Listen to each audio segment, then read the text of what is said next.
Every morning, we rise, ready to meet our human potential, to take that next incremental step, to do the hard work that changes. Set in our preparedness and confidence in that moment when you know, I've got this. And then we rise. Each of us, all of us.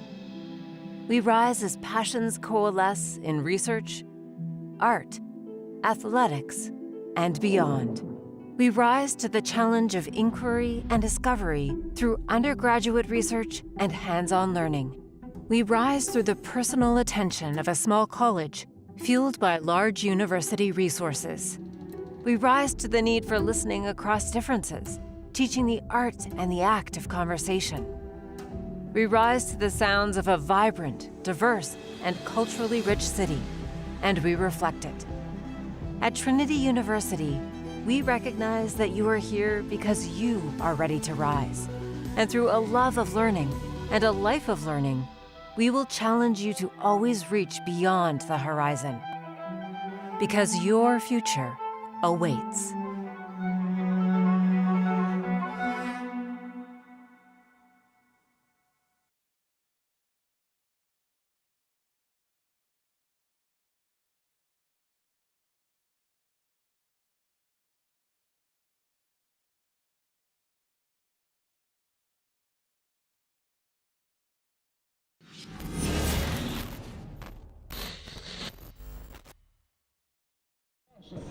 Rob Schoenfeld, Dave Bowden, Campbell Miller, Tyrone Christian, Joseph Muscaretta, Christian Haynes, Quincy Williams, and John Paul White.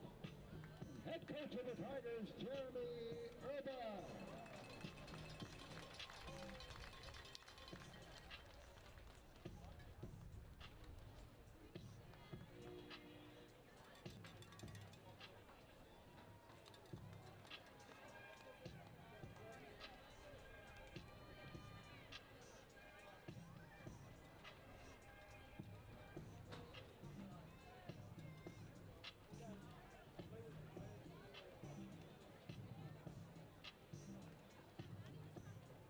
Ready for the coin toss. Again, welcome to all, especially for Fall Family Weekend.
Hello and welcome to SAA Play as we're here in San Antonio, Texas for a matchup of the Southwestern Pirates and the Trinity Tigers. Currently sunny and 84 degrees here in San Antonio.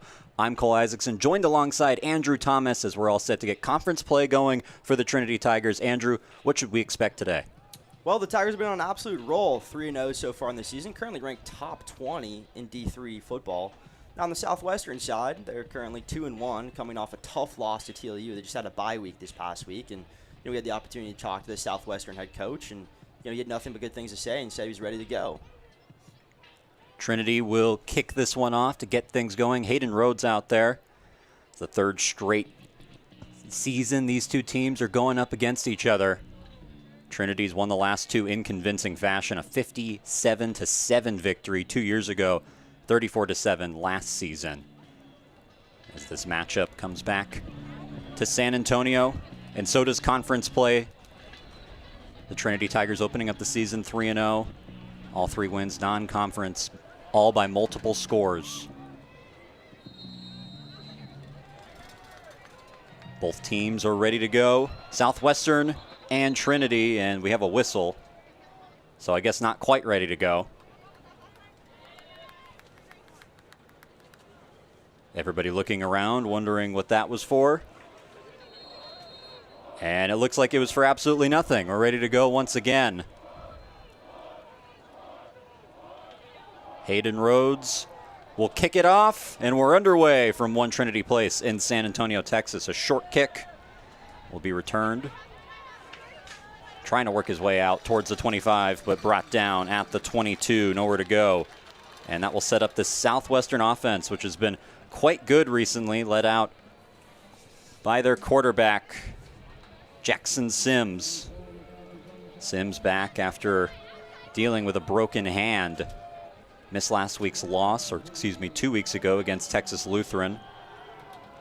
But back in action today, going against a vaunted Trinity defense, top 15 currently in the country.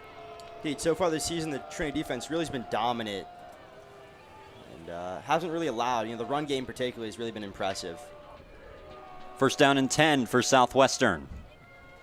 First snap is low, and the give up the middle, trying to fight his way forward is Tyson Williams, and maybe gets 4 on that play.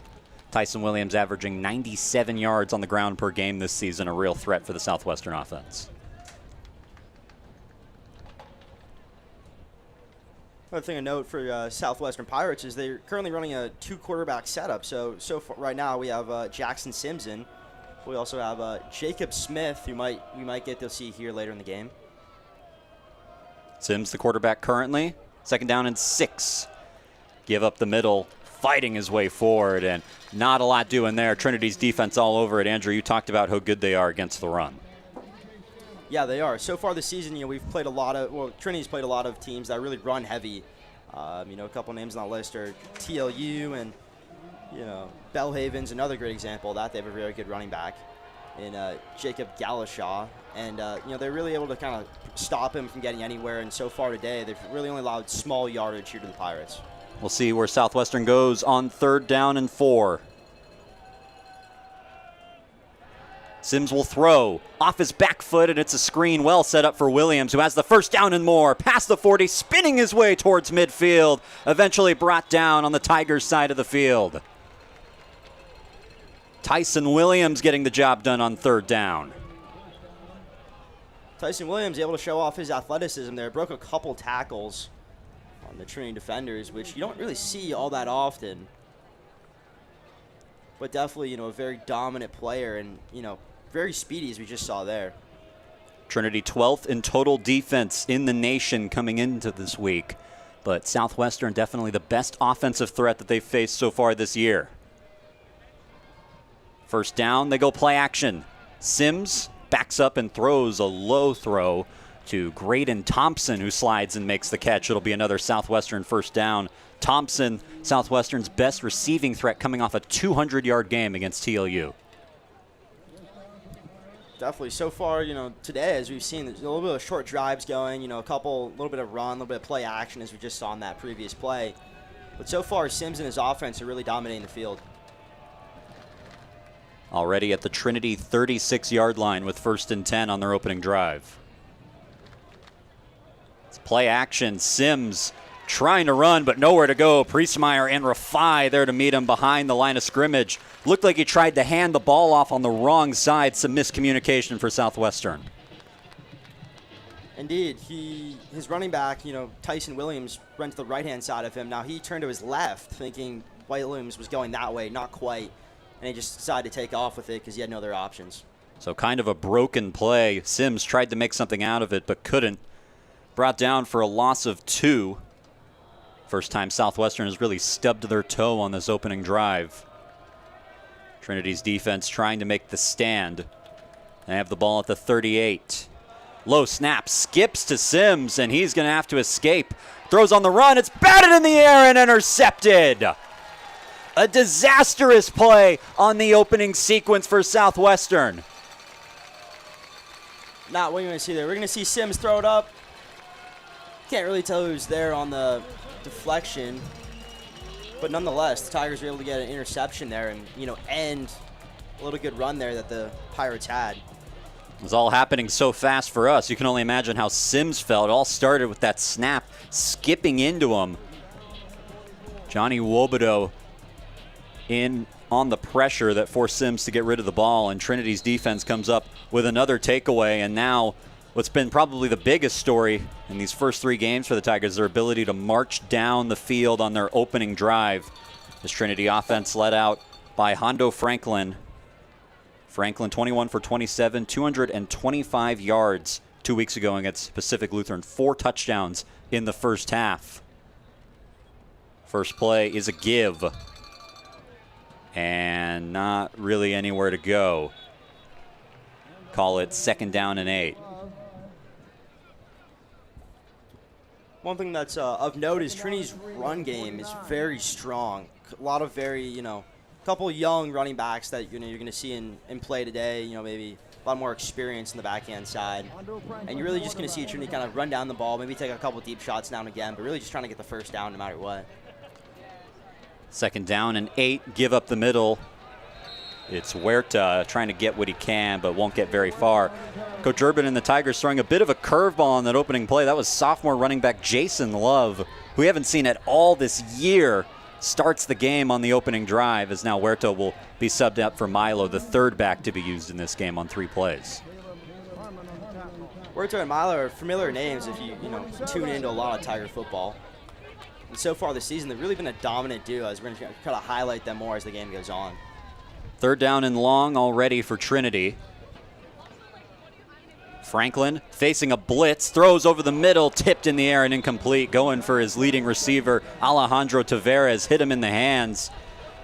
Tipped in the air, thankfully for Trinity, not intercepted, as those plays can be somewhat dangerous. Tigers go 3 and out on their opening drive for the first time this season. Definitely a little shocking to see from the Tiger side, as so far in their opening drives, they always score. Now this time, a little different. The Southwestern Pirates defense, very strong. A couple names on the list that we're going to highlight more as the game goes on, but definitely a couple guys that can really show force. Kick away from Bope, a very high one. And it will land outside the 10, takes a nice Trinity roll all the way to the 7. Ends up being a nice punt from Tyson Bope to pin Southwestern deep in their own territory. Both the Tigers and the Pirates have 2 very good special teams players. Chase Lanham is for the Pirates, and so far he's had a phenomenal season on the punt side. We haven't seen it yet, but we'll definitely be seeing it at some point. Trinity hopes to see a lot of Chase Lanham, but he has a booming leg. Watching him in warm-ups, he kicked a 50-plus yard field goal, and he had that thing about halfway up the goalpost. Quite the leg for him in his first season with the Pirates. We'll see when we see him. Right now, it's the Southwestern offense. Sims back out there for the Pirates. Corrals the snap and gives it up the middle. Tyson Williams shoveling forward to about the 10. They call it a gain of 3. So Trinity's defense getting the takeaway on that first drive. Something they've done quite a bit this season. In fact, Jaden Powell by himself had 3 interceptions last week. One of them would have been a pick 6 called back. But still a very impressive day for the Trinity defense as a whole, only allowing 8 points last week.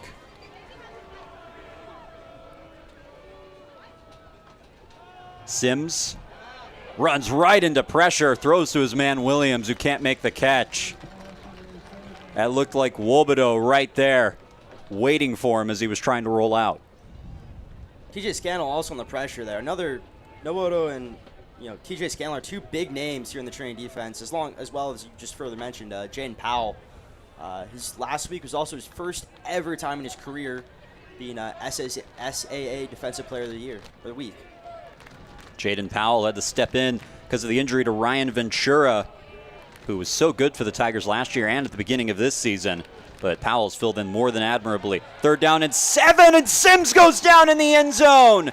It's Wobodeau wreaking havoc, and he puts 2 on the board for Trinity. It's a safety. Definitely not a shocking sight if you follow a lot of Tiger football. You see Wobodeau come through. Just able to beat his man off the line, get there, and take Sims down. Definitely a very momentum-changing play, perhaps, as the Tigers really offensively have kind of been slow today. So this Trinity defense starting out hot, getting the interception, and then a safety. Jonathan Wobodeau, the 5th-year player from Missouri City, Texas. Led the team in sacks last year with 8.5. Didn't have one before that. That's his first sack of the year. Only his 2nd tackle, actually. Been very quiet to start the year, but arriving just in time for conference play, getting the safety, and putting the Tigers on the board first. Definitely, as well as it always being the start of conference play. It's also Parents Weekend here in San Antonio, Texas, and the crowd is pretty big today. Pretty big. A lot of parents, a lot of fans, and it's really good to have the energy bumping here in Tigerland. Stands pretty full. Lots of families and even some alumni coming back to watch this rivalry reignited. These two teams haven't played for quite some time, getting familiar with each other once again as they're both in the same conference for the 3rd year running. Lanham will have to kick it from his own 20 after the safety. It's a bit of a short kick, turned by Kaiser. Kaiser's got some space, past the 40. Kaiser tripped up just shy of midfield. A potentially touchdown-saving tackle made by the Southwestern coverage team, but good field position for Trinity on their 2nd possession of the game. Looked like maybe Cam Robertson there on the trip up. We see Kaiser's run right here. Robertson, good job to get able to get him. He was on the ground. But Kaiser had clear skies all the way to the end zone if Robertson was not there. Cam Robertson, a starting safety on this defense out there right now, making the play on special teams that potentially saved his team from going down 9-0. Franklin will throw, has plenty of time, steps into one and fires to his man Tavares. Down inside the 30. Tavares couldn't reel in the 3rd down pass on the last drive. They go right back to him on this one. The Franklin and Tavares, connection really this year has been very strong. A lot of, little checkdowns, a lot of big plays. Tavares had a couple of, very good catches and, a very good game against Belhaven. And then as against TLU, he also had one. They'll roll with 2 backs on this play, and they give it to Sams, the 1st year, bulldozing his way forward. And it's going to take about 5 different Pirates to bring him down. Gets 7 out of that at the 22. And Trinity really loves what they're seeing out of Luke Sams. Definitely. If you tuned into the TLU game, Luke Sams had a very big, kick return, I believe. Mm-hmm. That was very shocking to us, as we, this is a name we hadn't seen before. He's only a freshman. 2nd down and 3. Milo the back. Trinity just outside the red zone at the 22.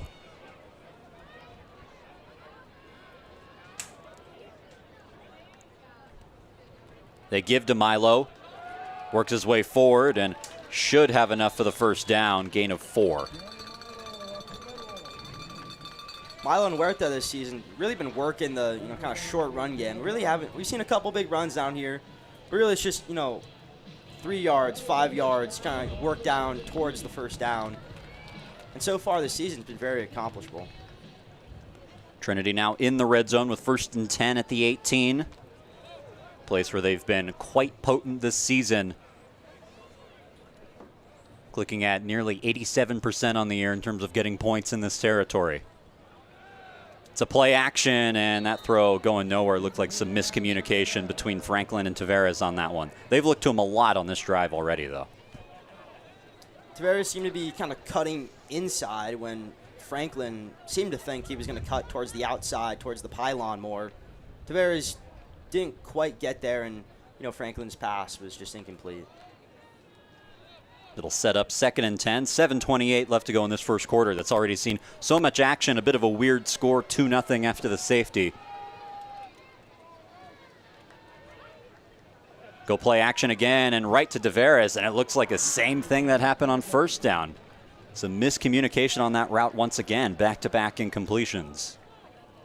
Franklin seemed to throw a little early there maybe. Deveris is just kind of starting to turn around when the ball was already kind of over his head. Maybe some rust coming out of the bye week. Both of these teams coming off a week off. 3rd down and 10. Everybody looking to the sideline. A change in the call. Huerta's doing sprints, going back and forth basically. Now he's all the way outside towards the top of the screen. And Trinity will just take a timeout, a bit of a weird sequence setting up 3rd and 10. Very unusual for us to see, definitely if you're a Tiger fan as well. So far this season, Tigers offensively very, very dominant. You know, one stat we brought up earlier in the week was so far in almost every opening drive, the Tigers being able to score in less than 3 minutes. 3 for 3 so far, but not scoring on this one for the first time all season. We actually ran through it with Coach Urban in pretty extensive detail. He said there were almost exactly 6 plays. It was 6 plays in the first 2 games, 8 plays 2 weeks ago against Pacific Lutheran in their last game.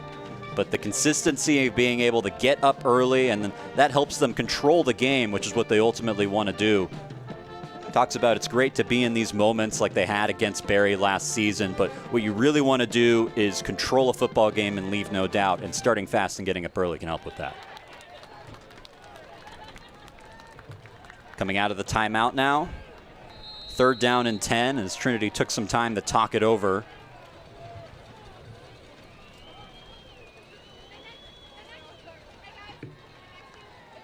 Franklin facing some pressure, and he's going to go down. Pressure coming up the middle, and it's Caleb Harmon, the sophomore linebacker, able to bring him down. Pirates defense, very strong. We're going to see it again here. Just able to power straight through the Trinity O-line and get to Franklin and bring him down hard and fast. This is a defense that had surrendered 43 and 38 points in their last 2 games. And so far, coming up strong, holding Trinity to a field goal here. Hayden Rhodes, who's had a really nice season. Hard to replace Tyler Huddle, but he's done a good job. Rhodes' kick is up, and it is no good. Wide to the left, so Southwestern's defense comes up with the stop. Only Hayden Rhodes' 2nd missed kick of the year. They're still in it, down 2-0. Definitely still accomplishable from a Southwestern perspective. That kick from just outside 40 yards. Saw him at a 47-yarder against TLU earlier this season. First game of the season, actually.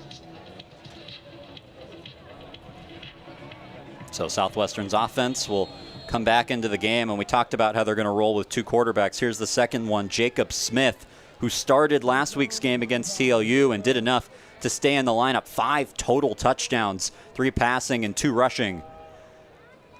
Going against this vaunted Trinity defense, fires quickly and caught. That's Blake Garcia making his first catch of the game for a gain of about 6. Smith did a good job able to find Garcia downfield. As there are a lot of Tigers, there's probably about 3 Tigers right behind Garcia, and they all were able to swarm him after the catch. So Southwestern with a turnover and a safety on its first 2 drives, changing things up a little bit. They have the ball at their own 31. Garcia is going to keep it himself, gets to the edge, and has plenty for the first down. So showing how quick he is and the element that he can bring into the game with his legs. Jacob Smith, very attacking, kind of a dual threat quarterback a little bit. So we see his little run again here. Jacob Smith does a good job able to kind of cut around a couple of Tigers and just get the, first down. Ball at the 38. They give it up the middle, but nowhere to go. Priestmeyer there to throw him down. Devin Phillips getting the carry that time, and maybe he wishes he didn't. He's hurting after that one.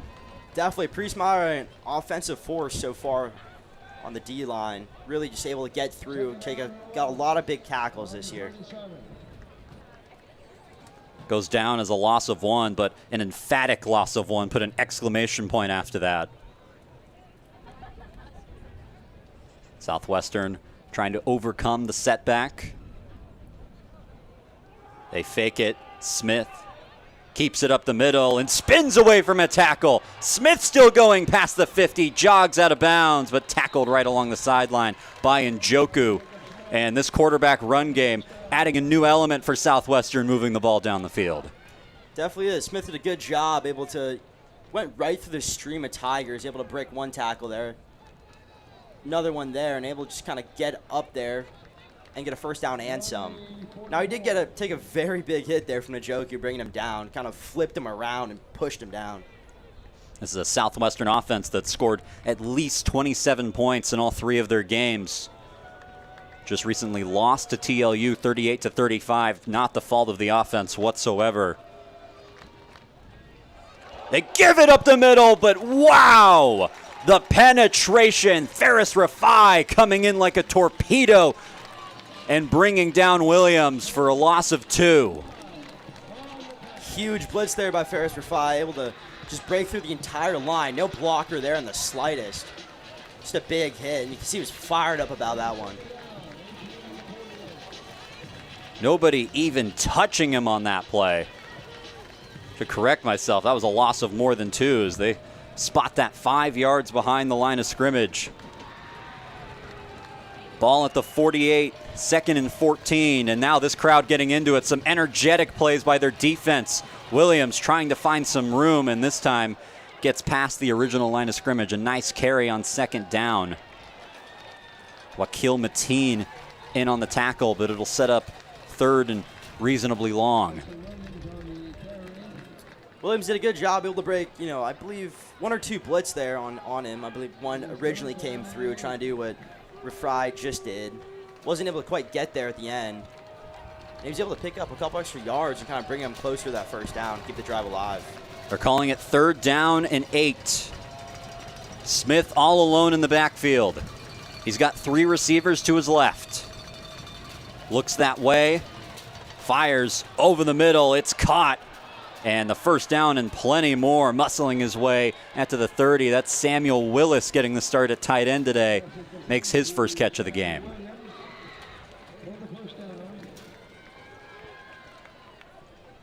Did a very good job there, able to pick up that first down considering Smith was just getting a pass rushed. Broke 1 tackle, that was with Rafai. He just kind of ran into a swarm of Tigers, nowhere to go, and he just had to accept his fate. Only the 3rd catch of the year for Willis. Had 2 last week against TLU. It was the only game he played. First down, escaping, as this is Sims back in the game, has to throw it away. So switching quarterbacks mid-drive. Southwestern, they told us they were going to do this, but bit of an unexpected way, a middle of the drive that was working pretty well for them. They were trying to bring new things in, kind of change it up a little bit, as so far offensive, they've really been dominating the Tigers' defense. Really just kind of been exposing them with a little bit of a quick runs, a couple check downs. The Tigers really trying to bring brought back.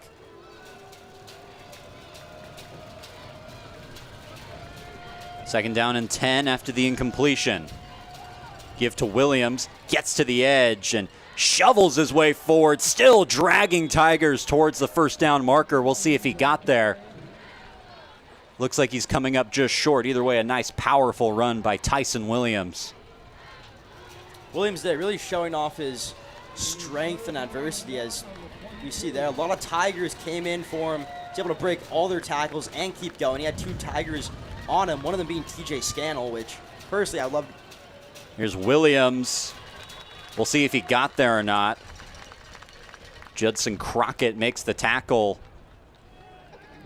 Referee is spotted right at that first down marker, but maybe a little bit short. It looks like Williams didn't get there. 4th down and 1, and this Southwestern offense is staying on the field. Definitely a smart decision to make here, as they're looking to, come back from that safety and put up maybe 7 here. Ticking down towards 1 minute to go in this quarter. Jackson Sims still out there at quarterback. Devin Baylor is the running back. They give it to him, and Baylor, spinning away, has the first down. Still trying to fight his way forward, does so inside the 15, and that'll move the chains. What a drive for Southwestern so far. Very gritty drive so far. A lot of short runs where the running backs have a couple players. Like, for example, right there, a couple players kind of pulling on him, trying to drag him down. The running backs are able to just power through and keep on going.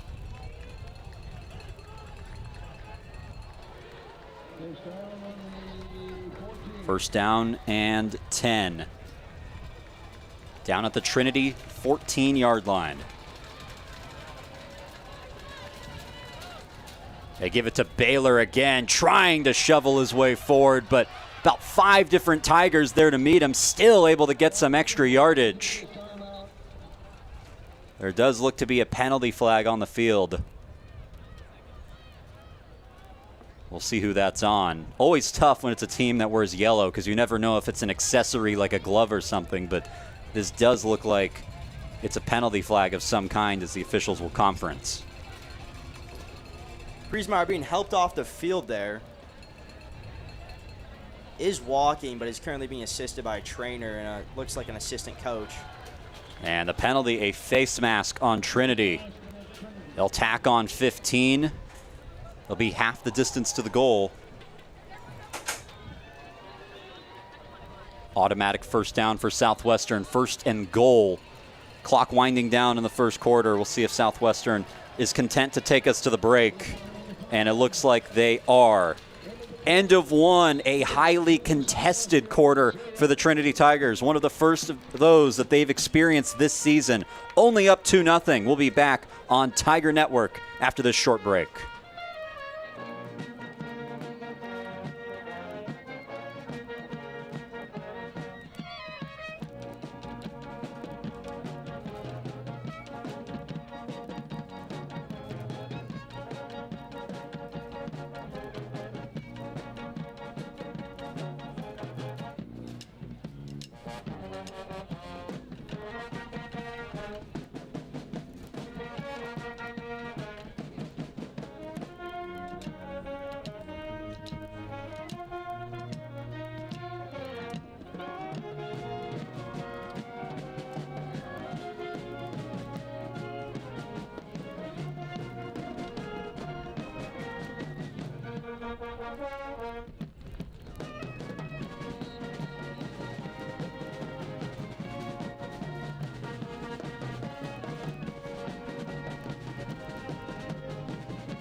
Welcome back to San Antonio, Texas. You see the stands are full as we see our sponsors, including Bank of Texas and Sarah and Estancia del Norte, Shiner Beers, Centera, and AVLX. First down and goal for Southwestern as we flip sides on the field. Give to Baylor, trying to fight his way to the end zone, trying to extend the ball, but not quite able to get there. Anthony Njoku, one of 4 maroon jerseys, able to build a last-minute wall to keep Baylor from getting in. Second down and goal, as close as you can get, though. For a split second there, it looked like Baylor had made it through. But the last second, a couple of extra Tigers came in, just going to force him back. But definitely picked up big yardage, and he's looking to score here. Devin Baylor, the 3rd-string running back, but making quite the impression in this game. They give it to him again. This time, Baylor falls forward and in for the touchdown. And for the first time all season, the Trinity Tigers are trailing in a football game. We're going to see the Baylor's run again right here, able to power through this time, make it. The Tigers right now kind of in a, as Cole just said, kind of in an awkward position. So Lanham out for the extra point. He's had a nice season punting. The kicking has not been as good. 3 for 6 this year on field goals. This one an extra point, though. And it is true. Southwestern takes the 7-2 lead. A statement gritty drive by this offense as we'll take a break on Tiger.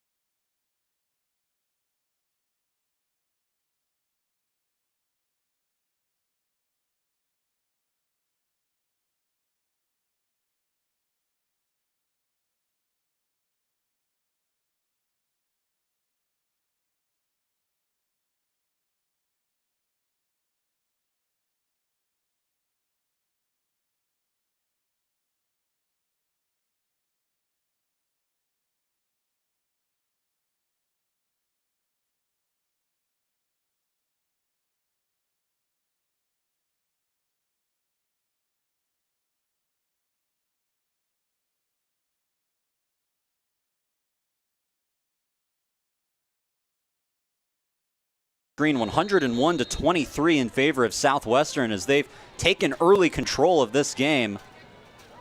Lanham lining up to kick it. It's a very short, high kick.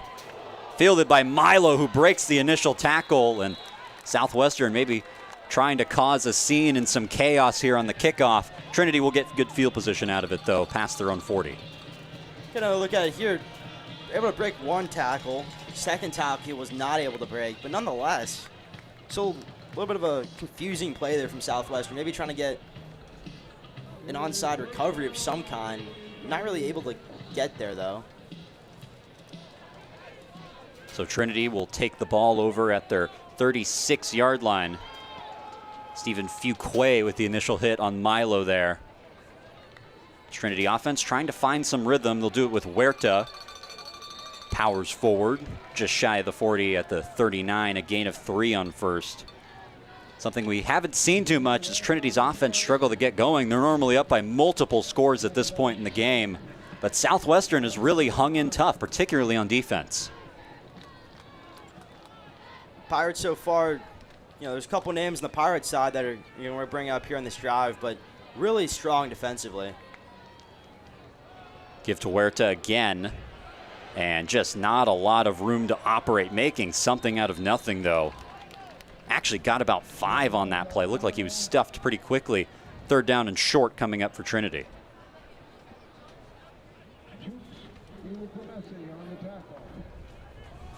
Just saw there, Chukwuemeka Messi, a strong force against TLU, had 2.5 sacks and 5.5 tackles for loss. So far today, he's kind of been a little bit quiet, but he's maybe starting to heat up. 3rd and 3, Franklin with time, throws for Milo, but he can't reel it in. A well-schemed reel route had Milo wide open. Can't make the catch, and the Tigers will be forced to punt. You see Hondo's throw here. Milo got there, maybe a little bit of a high pass, but nonetheless, Milo could have easily reeled that in. There's no one in front of him. There's maybe 2 people to his right-hand side, but he could have gotten a lot more yards. Tyson Bope on to punt for the 2nd time today. His first pinned Southwestern inside the 20.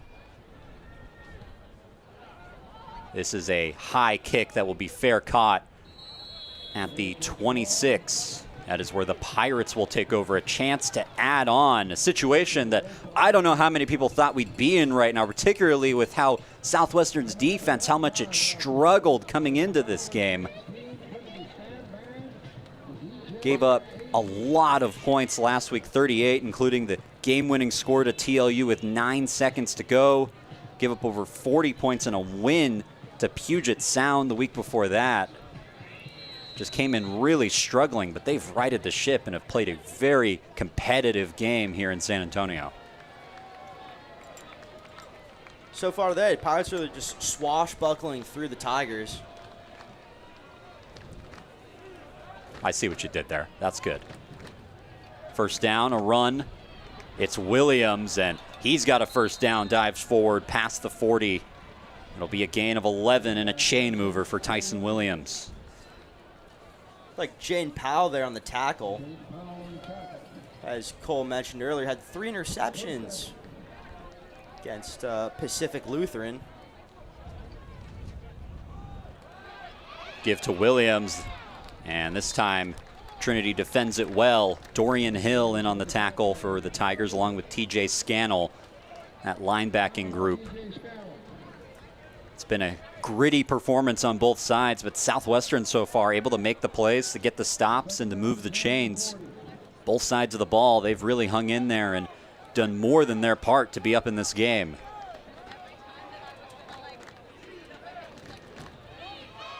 Ball spotted at the 40. Second down and 10 after the rush for no gain. Sims on the rollout. Flips it underneath. It's Williams who shakes a tackle and bulldozes his way forward. Physical, tough running again from Southwestern. It'll set up third and more manageable. To be able to shake Jane Powell there on the initial tackle.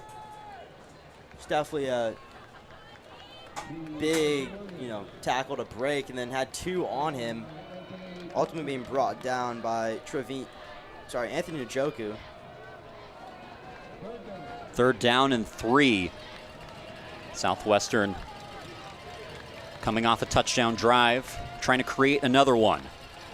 It's a give to Baylor, but nowhere to go this time. Trinity bottling it up. You wonder if that was a play on third down to potentially set up fourth down. We'll see what they do. You think right now with the way the Pirates are rolling, they would just try to go for it here. And it looks like Lanham is coming out, and they will punt this one away. As the third down run on 3rd and 4 only gets them 1 yard. Talked a lot about the leg on Lanham. 5 punts of 50-plus yards so far this season. Nickelberry is back to return it. This one a high, booming kick. Nickelberry has some space. Brings it out past the 20, trying to spin away, but brought down at the 22, and that's where this Trinity offense that's been struggling so far will take over. Andrew, what do they need to do to get this thing in rhythm again? Well, run-wise so far, they've kind of been a little slow, maybe getting, 3 or 4 or 5 yards at a time. Not really picking up big yardage, and, I think maybe they got to get the pass game more involved, as we saw that one tie to Milo on the, big catch and run he almost could have had there. So maybe just a little slow and get the pass game more involved, and they can heat up. There was a flag on the field at about the 40-yard line. We'll see who it's on and where the officials end up spotting the ball. Official with the football is moving it back and is putting it just outside the 10-yard line, so you assume that's a hold on the return on Trinity. Trailing in the second quarter, hadn't trailed all year, particularly at this stage in a game. Remember the last home game we did against Belhaven, they jumped on them. It was 21-0 at the end of the quarter. But Southwestern proving to be a different caliber of opponent than Belhaven. This is a screen to Nickelberry, and he gets past the 15, out of bounds at around the 18-yard line. A couple of good blocks there for Nickelberry, able to pick up maybe 1 or 2 extra yards there, but still nowhere really for him to go there. Talked to Coach Urban about the possibility of this being maybe a trap game for them. Absolutely rolling coming into the year, the 14th best team in the country according to the Division III coaches poll. Their biggest game of the season next week against Barry. This is another screen to Nickelberry, this time to the other side. Nickelberry, a nice run after the catch, gets it to the 32. It's a Trinity first down. But rolling coming into this game, their biggest game of the year on the road at Barry next week. An opponent who had maybe been struggling a little bit coming in, even though they were 2-1, maybe perceived to be not as good. A potential look-ahead game. We talked to Coach Urban about that, and he said he was not worried at all about his guys falling into that trap, but maybe so far that's what's happening.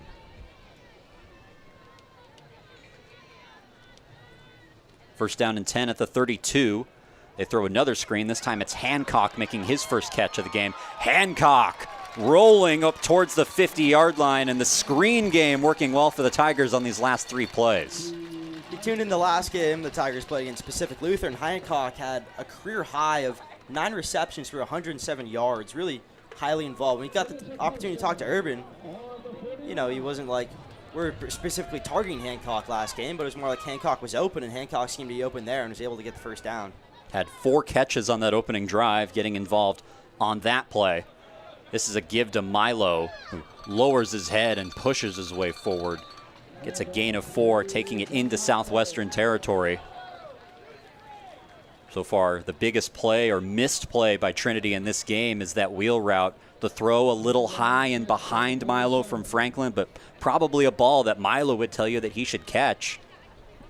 The execution not as sharp on that one. That could have put 7 on the board. Trinity trying to make up for it here on this play. 2nd down and 6. They give it up the middle. It's Milo spinning his way forward, falls forward, and it looks like that is enough for the first down right at the 41. Tiger offense kind of roaring back to life here. A couple small runs, a couple of screen plays early on, able to pick up a couple first downs here. And they're in scoring position again. We're just able to hopefully see them put points on the board. 1st and 10 at the 41. To give up the middle and fighting his way forward. Still going through a Southwestern tackle. Maybe enough for the first down. Spot him just short with a gain of 9. That's Jason Love with his 2nd carry of the game, the native of San Antonio, Texas. 2nd down and 1. See on your screen, Jason Love does a very good job able to get through break a couple tackles. Had a couple guys trying to drag him down. He tried to keep going, just wasn't able to get the momentum. Love remains in the game. The 5th back we've seen out of this backfield for Trinity. This is a keeper for Franklin. He's got the first down and slides forward. Says, I've got enough. I'm not going to put myself at risk. Probably a wise decision by the sophomore quarterback. Definitely. Franklin so far this season really able to use his legs a lot. Done a lot of rolling out of the pocket, really kind of immobilized himself and trying to got a couple big yards. As there is a Southwestern player down on the field. It looks like it's Daryl Baye will step away while he gets tended to.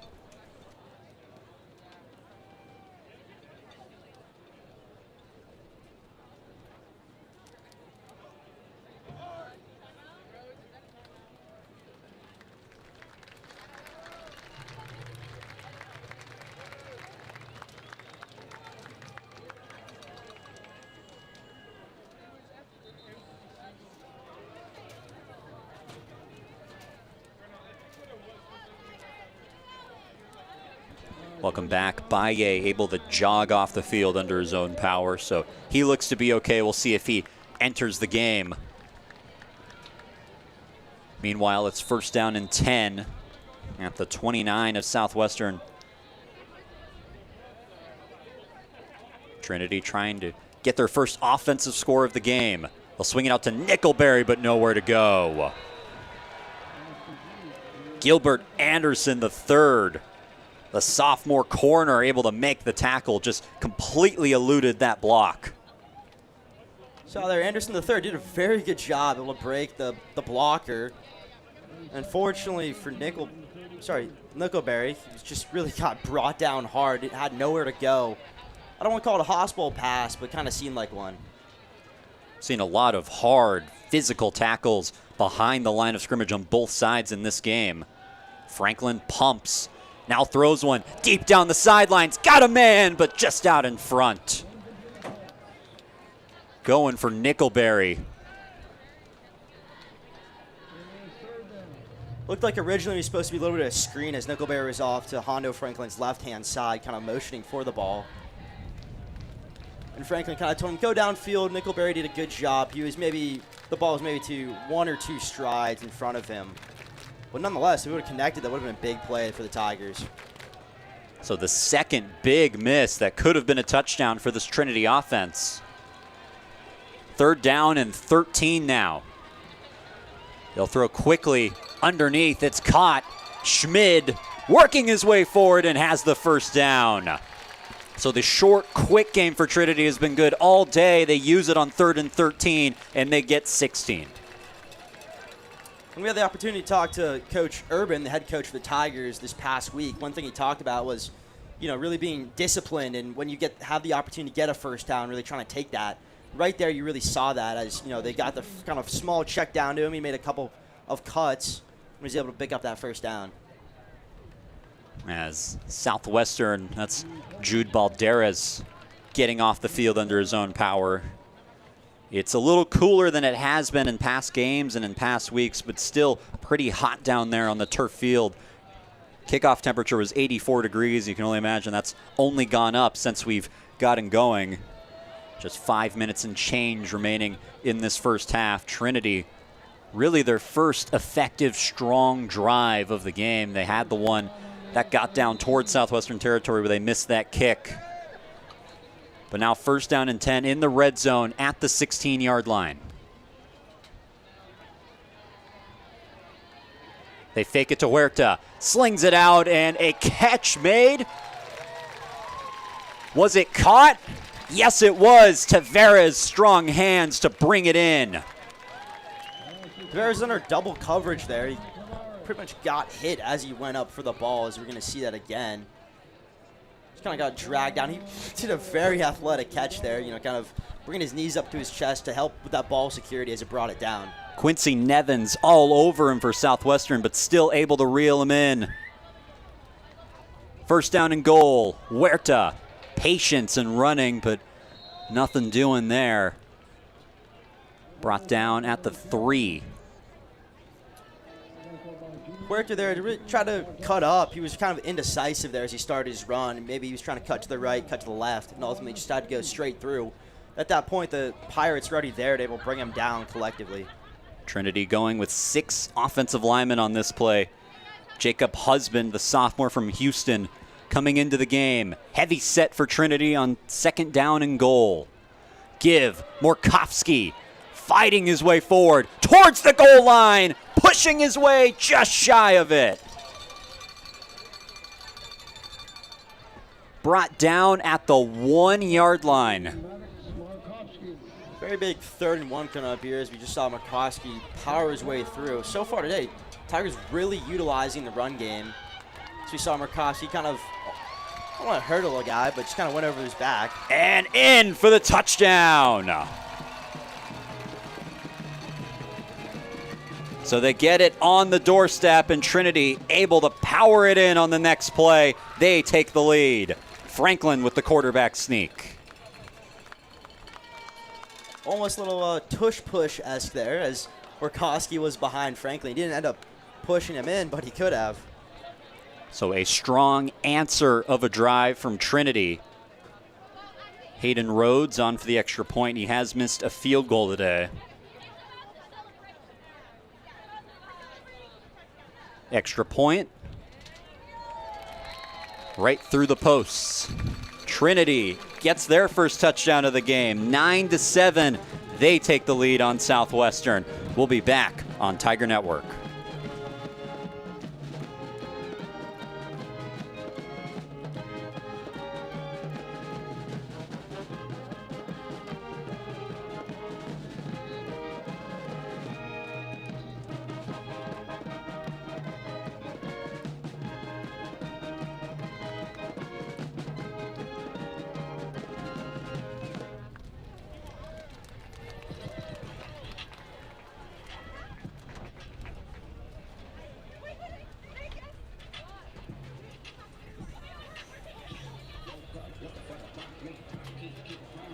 Welcome back to the campus of Trinity University. The stats looking a lot more even. The yards just 3 apart on the day for each side.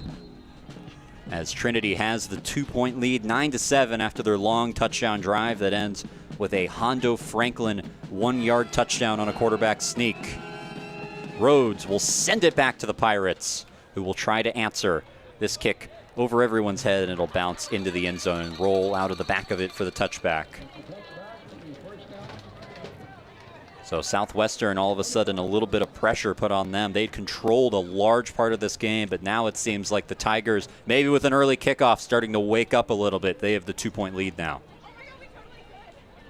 Tigers definitely, roaring back to life on that drive, able to get all the way down, get 7 on the board, which took a minute. but we finally got there in the end. And on the Pirates side, you know, defensively still put up a very good showing, had a couple of big stops and a couple of big hits there. We're going to see what their offense are able to do here. 3:31 in this first half of action. Sims throwing off his back foot and incomplete. Looked like he had a man in the area and his tight end Samuel Willis, but that play was doomed for the start. Naboto there on the pressure, right in Sims' face. Didn't really want to tackle him. And we do have a flag in that area. So we'll see what they end up calling here. It's right around where Sims got tackled, but looking at that replay, that did not look like roughing the passer if that's the direction they're going to go in. Did not look like roughing the passer. Naboto did a very good job to kind of control himself as Sims was kind of pump faking. He didn't really want to get a flag.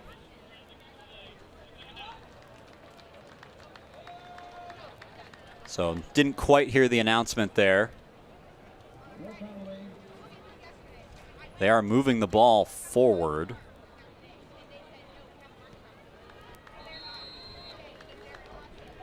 Yeah, I'm at a loss on that one. Looks like it's just 2nd and 10 and nothing happened. Sims will keep it on the play action. Going deep down the sideline, incomplete. Going for his man, Graydon Thompson, with 200 yards 2 weeks ago, covered by Cody Brown along the sideline. Cody Brown, a big name for the Tiger defense. He's had a pick 6 this season so far, as we see that throw again. And definitely a good matchup, the Cody Brown, Grady Thompson. It's going to be one to watch all game. The incompletion sets up 3rd down and 10. Big priority for this Trinity defense, I'm sure, was keeping Thompson in check. TLU didn't, and they almost lost because of it.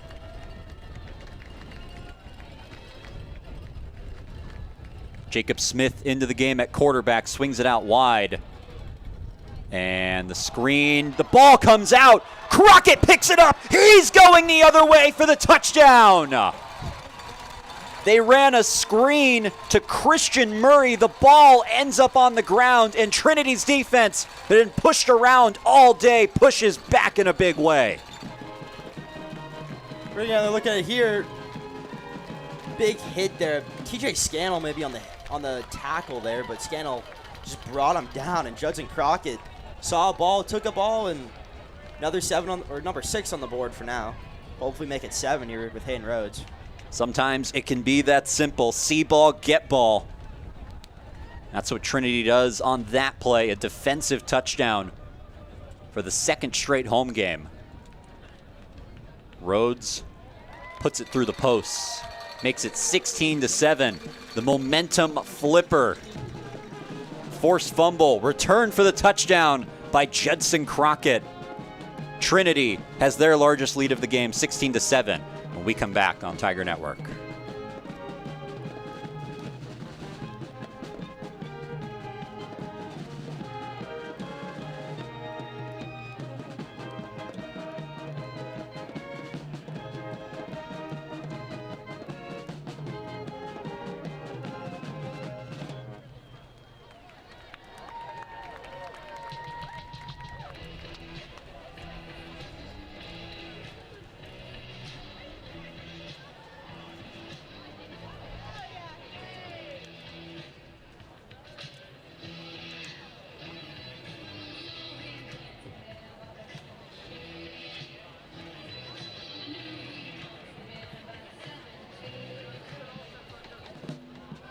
Welcome back to San Antonio, Texas. Trinity with their largest lead of the game, 16-7.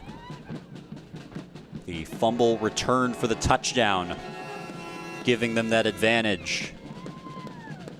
Rhodes ready to send it to Southwestern. This kick will be taken,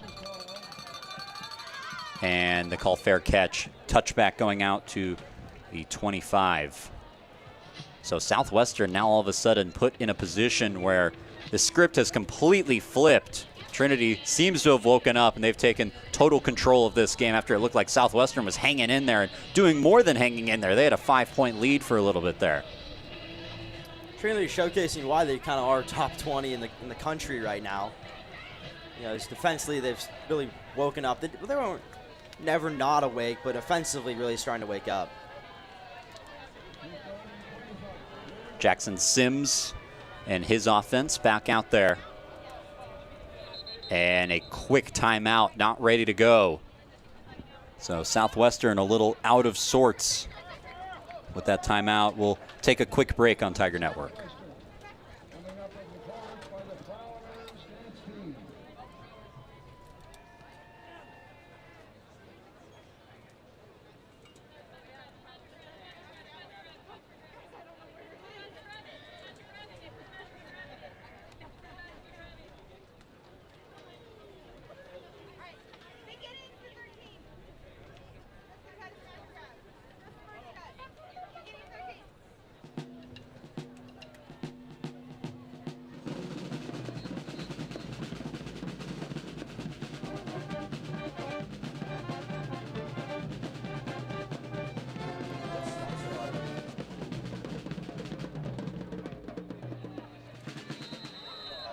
Welcome back to the campus of Trinity University. 16-7 Trinity with the lead. Southwestern burning their first time out of the half. Sims gives it to Williams, and not a lot of room to run there. Trinity has been quick to the ball in this game, no different on that play. One thing to shout out on a technical side is Southwestern burned a timeout, and you can see we have the timeout lines in the scorebug this week, a new development at Tiger Network. Our executive producer, Josh Munchagemba, putting that all together. These graphics are really taking a step up this season.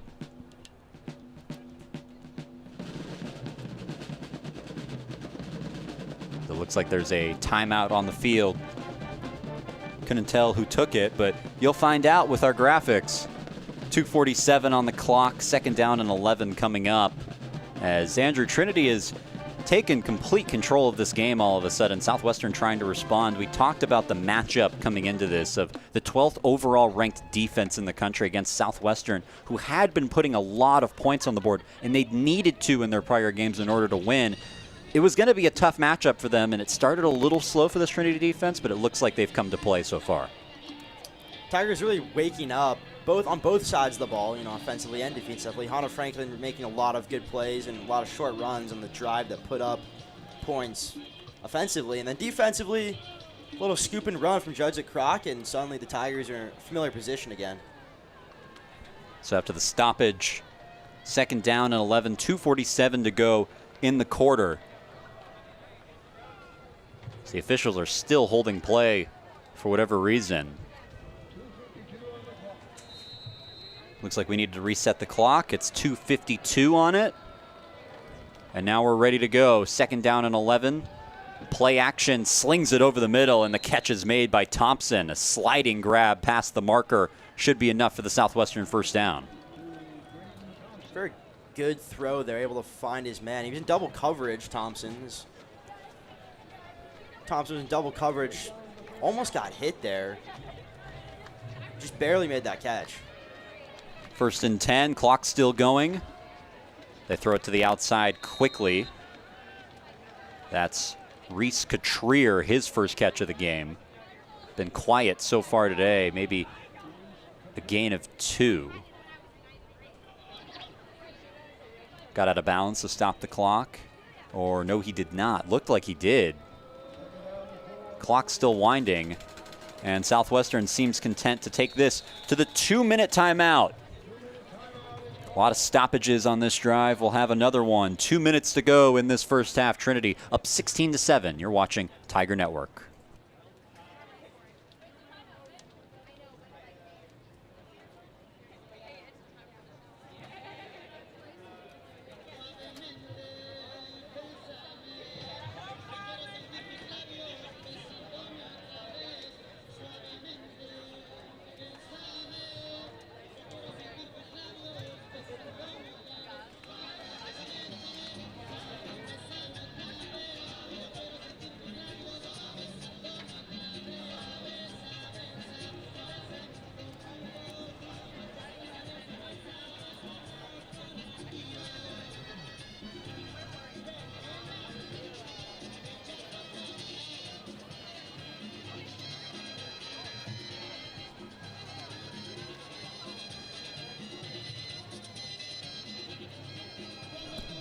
Welcome back to SAA Red Zone as you've got the quad box up there. A couple of games to shout out, the primary one being the bottom left that you saw. The Barry Vikings up 47-7 on Rhodes. And that is who Trinity will be playing next week. And what Barry calls Mountain Day should be a night game in Rome, Georgia. Should be very exciting and the most important game of SAA play. Those two, the main contenders for the conference. Sims looking over the middle, had a man but fell down. Going for Thompson, looked like he was open in the seam, but just lost his footing, incomplete. We're going to see the throw again. Thompson just kind of fell down at the final second. Was going to be open for it as Cody Brown was in coverage, but he was kind of off to his left-hand side. Cody Brown almost intercepted there, but didn't want to step on Thompson. That looked like it almost hit him in the hands. Would have been a really unfortunate thing to happen for Southwestern if that's how the drive ended. 3rd down and 4. Play action. Sims has to escape. Throwing on the run across his body, and he's got a man open. It's Garcia sprinting to the end zone. They're swashbuckling back in this game. The answer from the Pirates makes it a 3-point game. Sims did a very good job, able to find the gap as we're going to see that throw again. Had to roll out of the pocket as there's people on him. Found Garcia. Garcia by himself. Tigers may be running cover, not man there, and just kind of left him wide open. Cody Brown kind of looked very not so happy as no one was there. Just absolutely no one around him, and Thompson was pretty open on the play before that. Trinity fortunate that he fell down. This a low snap, but the extra point operation is still good to cut the deficit to 2. Southwestern's offense, talked about how good they were and how many points they're scoring. They've come to play so far. Trinity has woken up themselves offensively, at least it looks like it. We'll see if they get an answer to this score.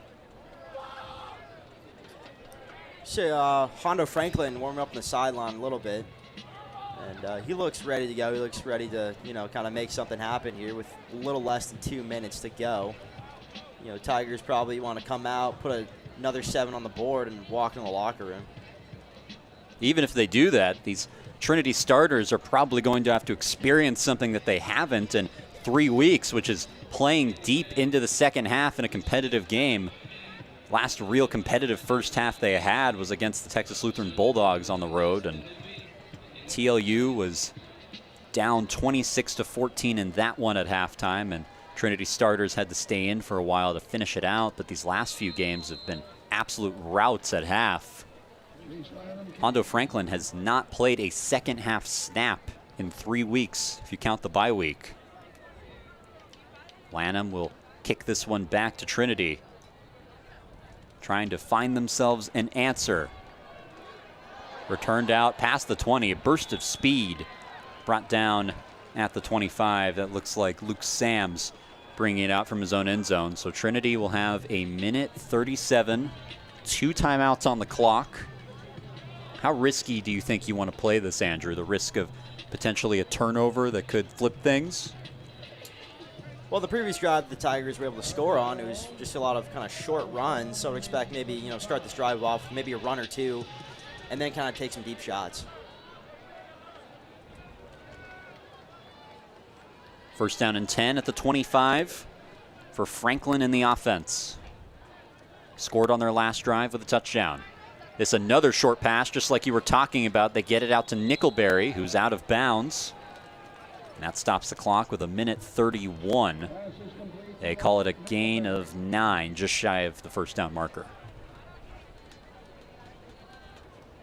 Nickelberry so far today, I believe, has caught 2 or 3 screen passes. As they're maybe setting up for another one here. But so far today, he's kind of really just getting the short yards, picking up first downs. They look quickly again, wasn't there. Franklin throws it up deep down the sideline, caught by Milo!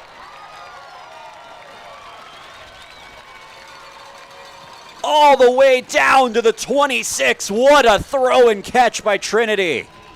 Replay of it here. Hondo Franklin rolled out of the pocket, had a man in his face. Johnny Milo also had a man in his face. He's in double coverage there.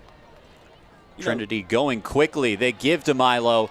Milo with a stiff arm powers his way and gets out of bounds at the 20. And now all of a sudden things are clicking. A step back prayer thrown up by Hondo Franklin. Maybe a situation where that could have been considered ill-advised, but it works out. A perfect throw. Trinity now in the red zone at the 20. Jack Kaiser, the new back. Clock stopped with 1:09. Franklin looked quickly, it wasn't there, and we'll just throw it at the feet of Tavares. Looked to be setting up another screen. Yeah, Jack Kaiser roll out to his left-hand side, wide open. Could have been a screen off to his left-hand side.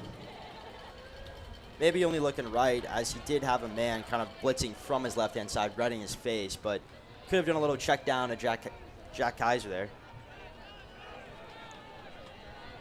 3rd down and 2 after the incompletion. 65 seconds now on the clock. Both teams still with both timeouts. They'll give it to Kaiser. Powers his way towards that marker and past it by a couple of yards. So the chains will keep moving. It's an interesting clock situation for Trinity because they have it their way. They'll score with no time left and not let Southwestern do anything. But how do you manage that? Right now, they're going to keep it running. 1st down and 10, inside 50 seconds on the clock. They'll throw. Franklin pumps a little bit, throws to the sideline, and the catch made by Hancock, able to get both feet in bounds. That's good on Sundays. Stops the clock with 40 seconds.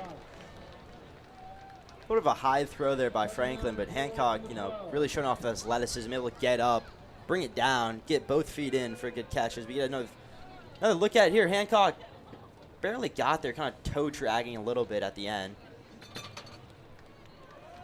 They call it a gain of 6, 2nd down and 4.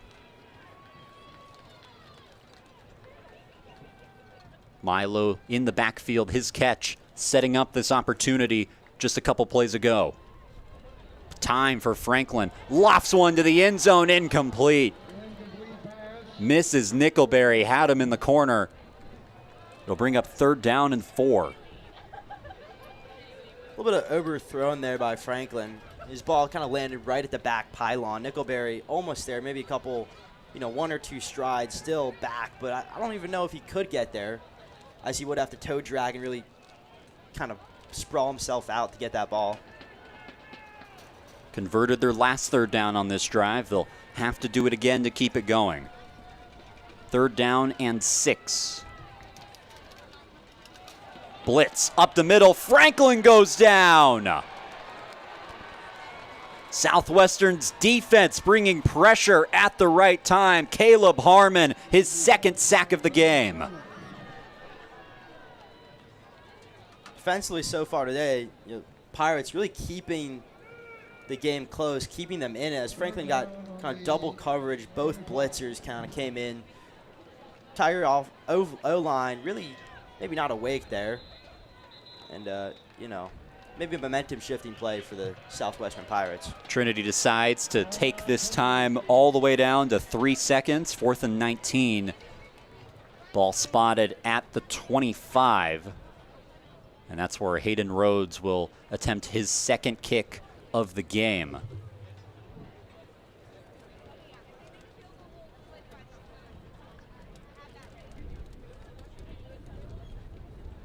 Rhodes 0 for 1 in this game already. Trinity with the 2-point lead, trying to extend it. As we mentioned earlier, Rhodes, we saw hit a 47-yarder in our first ever game that we saw him against TLU. This one will be from 42 yards out. So just shy of that 47-yarder that he made earlier.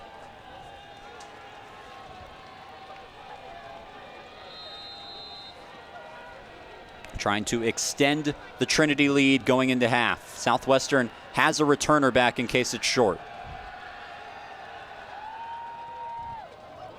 This one is up and wide to the left. No good. So 16-14 will be our halftime score. Southwestern giving the Tigers a game in the first game they have of SAA play. We'll head to halftime in San Antonio. Stick around. We'll be back on Tiger Network for the second half of action.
Tigers return home in 2 weeks on Saturday, October 18th, taking on Rhodes College.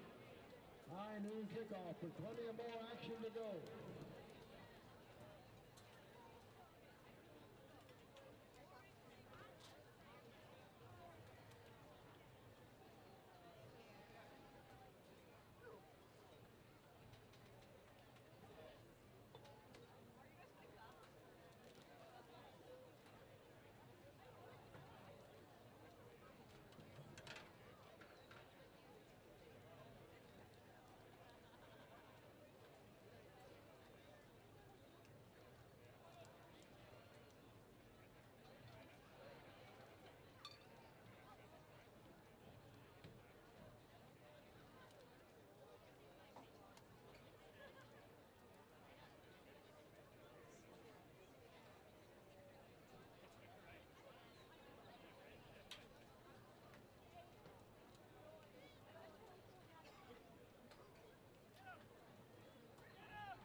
Coming up next, performance by the Prowlers dance team.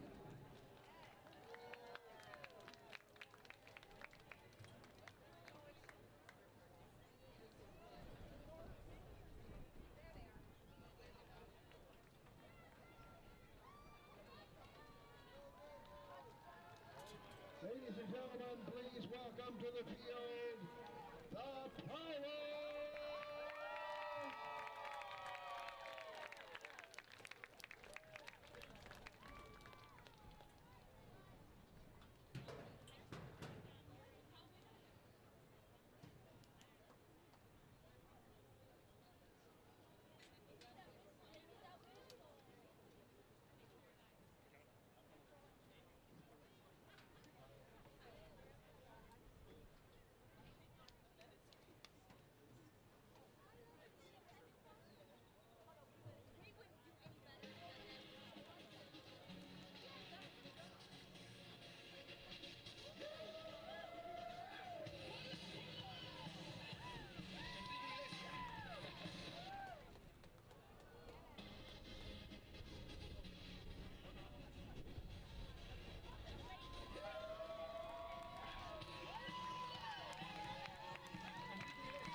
The stand band, music by AZ.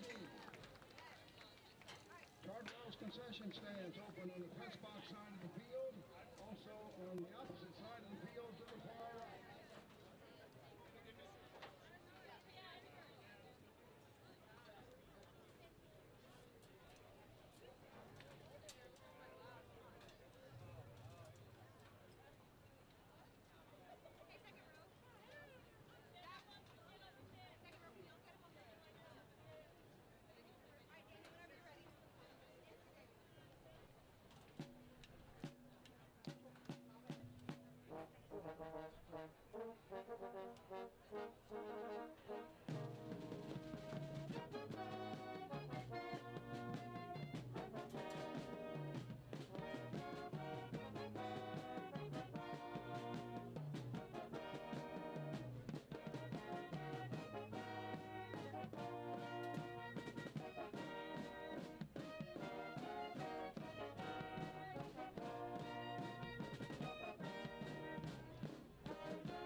Welcome back to the Alamo City. We're about ready to get set for the second half. Trinity and Southwestern. Tigers up 16-14, and you see the stats on your screen. Southwestern outgaining Trinity despite losing, and really all areas, even possessing the football more.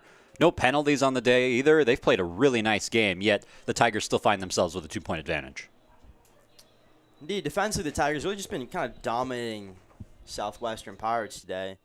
You know, Pirates offensively been very, very solid today. You know, had a couple of very good drives.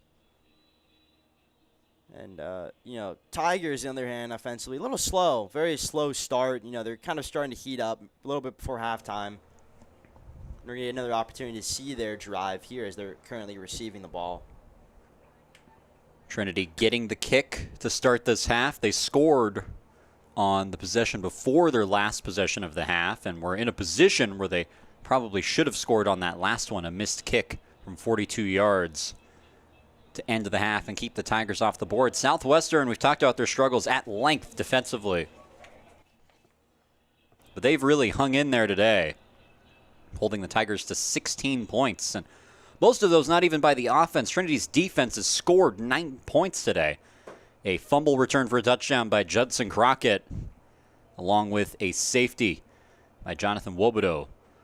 Lanham will boot this one towards the end zone. Sams is going to have a chance to bring it out, and he will. Sams running towards the near sideline, has a lane. Luke Sams down the sideline, past the 40, and he's going to go!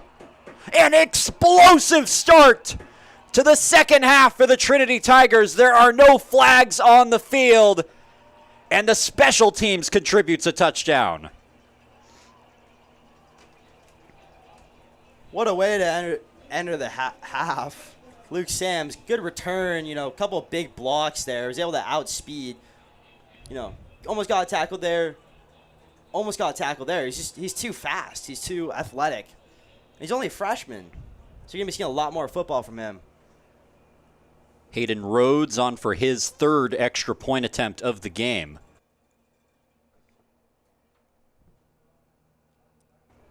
Two for two so far today, 0 for 2 on field goal attempts. Trying to tack on one. He's got it, and Trinity, as good of a start as they could have hoped for this second half, but alternatively Southwestern. We talked to Coach Kriesel about this.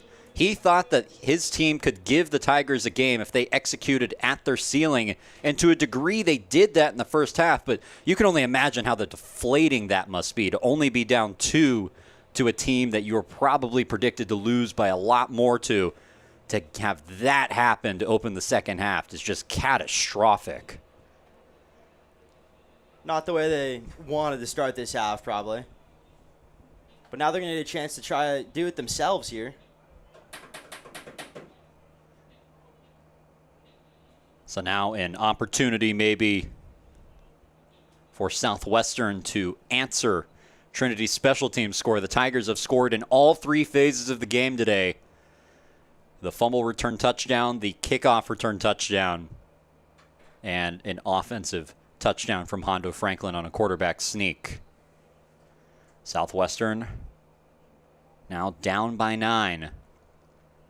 We'll see how they answer. Their offense has been somewhat efficient today, but has also made some costly mistakes that have put them in this situation.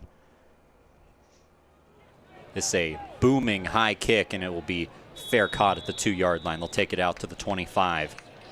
So we've seen a little bit of both quarterbacks, Jackson Sims and Jacob Smith. They've pretty much split time evenly. Maybe we've seen a little bit more of Sims, but what have you made of this dual quarterback system that we kind of knew was happening going into the game?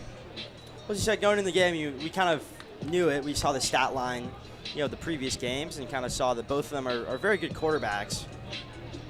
And they're both today been very efficient. You know, both of them made kind of big throws, a couple little checkdowns from either both of them, and the really strong performance from either quarterback. Jacob Smith will begin this half on offense for Southwestern at quarterback.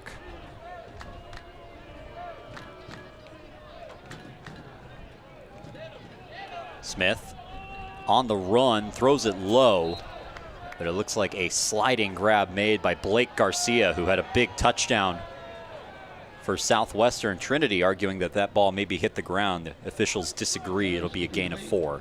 To Blake Garcia. We're going to see that throw one more time. Garcia does a very good job to get down, kind of get his hands under it. Second down and 5. May have hit the ground there. Maybe wasn't complete, but nonetheless. Smith will run it. A designed quarterback run, but tripped up. Nowhere to go. Dorian Hill able to drag him down by the ankles as Smith had a little bit of room in front of him to run if the tackle wasn't made. Tackle by Dorian Hill, a very good player defensively for the Tigers. You know, unfortunately, earlier in the season, he got ejected the TLU game. But ever since then, really solid. So they'll try the same play again. Designed run. Smith working to get to the edge. Actually knocks over the chain, but they do spot it just short. So now a decision to be made here inside their own 40. 4th down and 1. For the Pirates, you'd think they would have to go for it here, considering, you know, they gave up a touchdown. Does not look like they're going for it as Chase Lanham is coming out. You would think this is an obvious candidate for a fake punt. We've seen a lot of fake punts this season, 3 from Trinity in particular, but also 1 2 years ago by Trinity against Southwestern that went all the way for a touchdown in that 57-7 beatdown 2 seasons ago. This one will not be a fake. Lanham sends a spiraling kick, drops Kaiser inside his own 10, and he'll try to bring it out from there. Kaiser past the 25, brought down at the 27, and that's where Trinity's offense will take over. So pretty much the start that you would have hoped to script if you were Trinity. The kickoff return for the touchdown, 3 and out forced by your defense, and now on offense a chance to really put a stranglehold on this game. Tigers really came out of the locker room, you know, with a different fire. You know, maybe they got roared at maybe by Urban and some other coaches in the locker room, and, you know, they're back and better than ever. Bit of a slow start on really all sides of the ball in this game for Trinity, excuse me. Southwestern came to play, but Trinity seems to have matched that intensity. Milo getting the call. A couple of Pirates there to meet him. He's still trying to shovel his way forward, but eventually brought down just shy of the 35. Johnny Milo on the carry. Run-wise today, the Tigers really been utilizing it. You know, kind of pick up a couple of short yards. You maybe Second down and 4. 3, 4, 5 yards at a time, and then they kind of go for a little bit of a short pass, which you might see here. Seen a lot of screens today. We'll see if we get one on 2nd down and 4. Instead, it's a give up the middle to Zay Huerta. Huerta breaks a tackle and gets to the edge. He's past the 50 inside the 40. Still going down the sideline. Barely stepped out of bounds, it looks like, right inside the 30. And there is a flag at the end of the play, so maybe 15 more coming for the Tigers. Very good run there by Huerta. We're going to get a look at it here. Huerta just does a good job. He's kind of in the middle of all the Pirates. You know, a lot of players broke 1 or 2 tackles, kind of cut out. Franklin chased right behind him, maybe to try to block.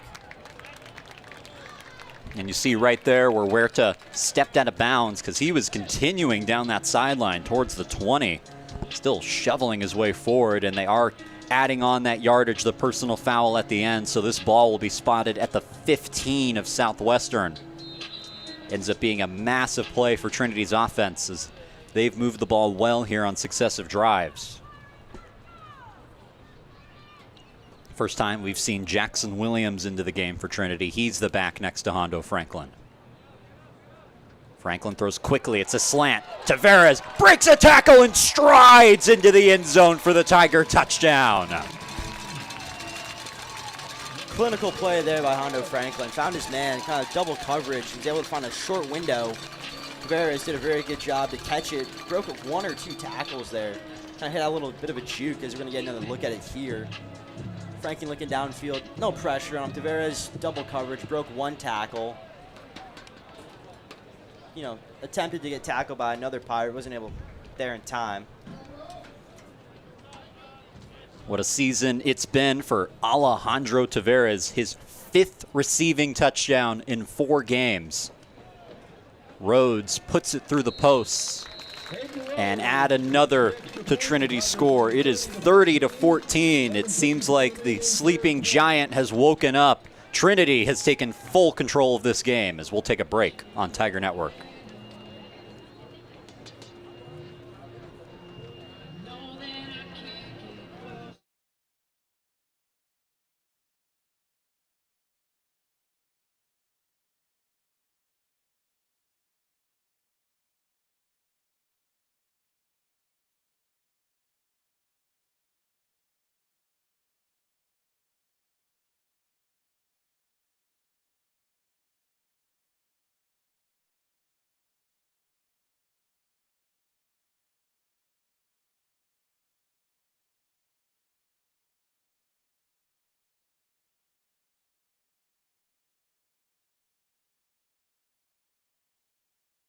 Welcome back to the Alamo City. Trinity with their largest lead of the game, 30-14. A 15-yard touchdown from Alejandro Taveras on that last possession. Southwestern getting a chance to answer. This one's going to be brought out from zone 7. Trying to spin his way forward. And brought down at the 28, ends up being a pretty solid return. That's Devin Phillips on the return for Southwestern. But Andrew, they got to get this thing going. It's an avalanche of momentum right now against them for Trinity. The kick return touchdown, the stop, and then Trinity marches right down the field and gets the score. Trinity, they came out of the locker room firing all cylinders. You know, these are the Tigers that we know. You know, on all sides of the ball. You know, in special teams, they had that kick return from Luke Sams. You know, defensively, big stop, and offensively, very good. Here's a give to Williams, and they've really contained him well today. This is a guy who is averaging 97 yards per game on the ground for the first 3 games for Southwestern. Him and the rest of this rushing attack have been contained so far by the Trinity defense. That play, though, he was also contained by number 10, Christian Murray, who kind of collided with him as he was trying to get pushed right into Williams. Crowd making some noise and stomping their feet on 2nd down and 5. They give to Williams again, and this time nowhere to go. Maybe a gain of 2. TJ Scannell in on the tackle for Trinity. It'll set up an important 3rd down. Tigers did a very good job to claw their way through the O-line there and find Williams and take him down hard, as there's really not much time for him to run. There wasn't no avenue. We've mentioned a lot how it's family weekend, and a lot of parents here are pumping up the crowd, getting ready for 3rd and 4. A chance to take an even further stranglehold on this game. Sims will fake it, rolling out to the near sideline, and ends up throwing it away incomplete. TJ Scannell again in on that pressure. And Southwestern is going to send the punt team on. Talked about Chase Lanham a couple times so far, this game, but really he's been a very, very good punter. Not really allowing a lot, as well as a very good kicker for the most part. It's been, unfortunate for the Pirate fans to see him out here a lot, but, for the Tiger fans and for those of us who love special teams, just football stats in general, it's been really cool to see him out on the field. Lanham with a massive leg. We talked about 5 punts over 50-plus yards this season, but Coach Urban said sometimes that's dangerous. You can out-kick your coverage. Sends this one away. Nice hang time here. Kaiser will field it, bobbled it for a second, but picks it up and runs forward past the 35, stays in bounds, and ends up being a nice, nifty return past the 46.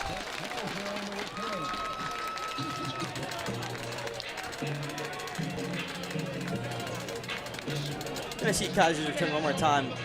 Almost tripped up, almost fell, but he made a lot of good cuts, a lot of good blocks there. Able to maybe get a couple extra yards as he tried to battle 4 Pirates to get further up the field. Pretty unusual return setup for Trinity. Usually they only have 1 punt returner back in punt return situations. That time 2 like on a kickoff. But it works out for them. 1st down and 10. They spot the ball at the 48-yard line. Ends up being a very nice return for Kaiser after he almost dropped it. Franklin in the offense, good field position once again. This is a give to Huerta, who dives his way forward onto the plus side of the field at the 49. And we talked about it a little earlier in this game. These starters have not played in a second half in a very long time. By now, we are seeing the second team normally in these games, but Southwestern, credit to them, have hung around in a way that I think a lot of people who were casually following this didn't think they'd be able to. Particularly from a statistic perspective, maybe it seems so strong. Give to Huerta, kind of shimmies his way forward and still not brought down, fighting and churning his legs all the way to the 35, and a flag comes in at the end of that play. Flag falls at the plus side of the 30, so we'll see if that's on the tackle or if that's a hold behind the play.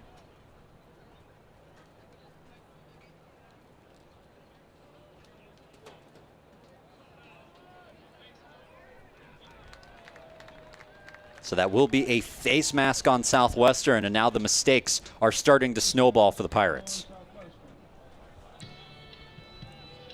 Very familiar spot here for the Tigers. In their last drive, they also had a penalty that put them in great field yardage, and this time is exactly the same.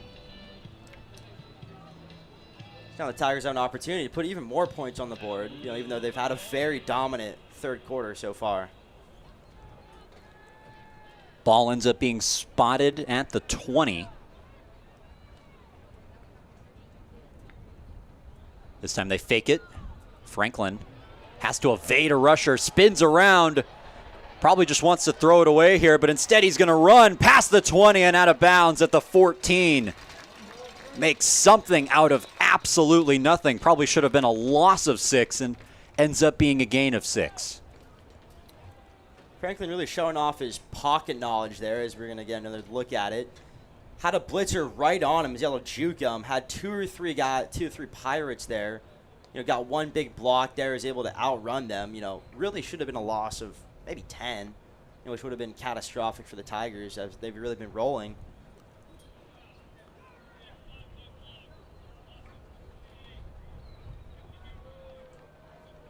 So they call a blindside block on Trinity on there. I was just thinking after that play happened, it's a miracle that there was no hold or anything that happened with that mad scramble.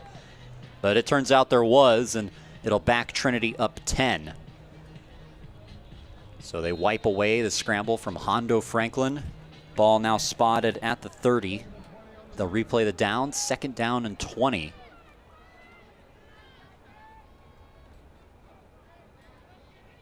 Trinity trying to get points on this drive, up 30-14. They give it to Huerta, who breaks a tackle, stays on his feet for a second, but brought down shy of the 25 at the 26. I don't even know if he was properly brought down there. I think he was just kind of like, as we're going to get another look at it, it was maybe just a little bit of momentum. Broke a couple tackles, kind of got tripped up at the very end, wasn't able to get his legs back under him, and wasn't able to keep going. The chains actually still say 2nd down, so it looks like that last play was 1st and 20. This will be 2nd and 16.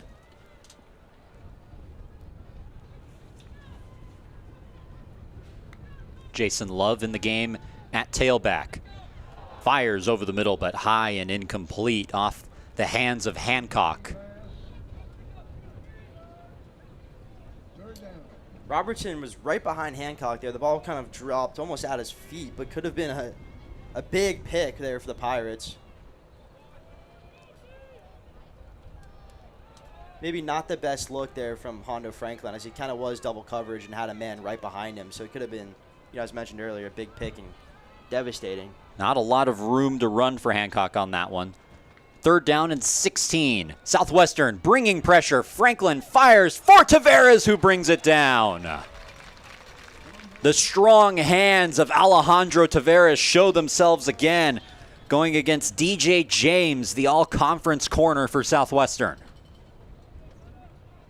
We're going to see Hondo's throw again. A lot of pressure in his face. Maybe, Pirate an inch away. And Taveras did a very good job able to get up there, bring the ball down, keep the ball secure. Get that. Keep going.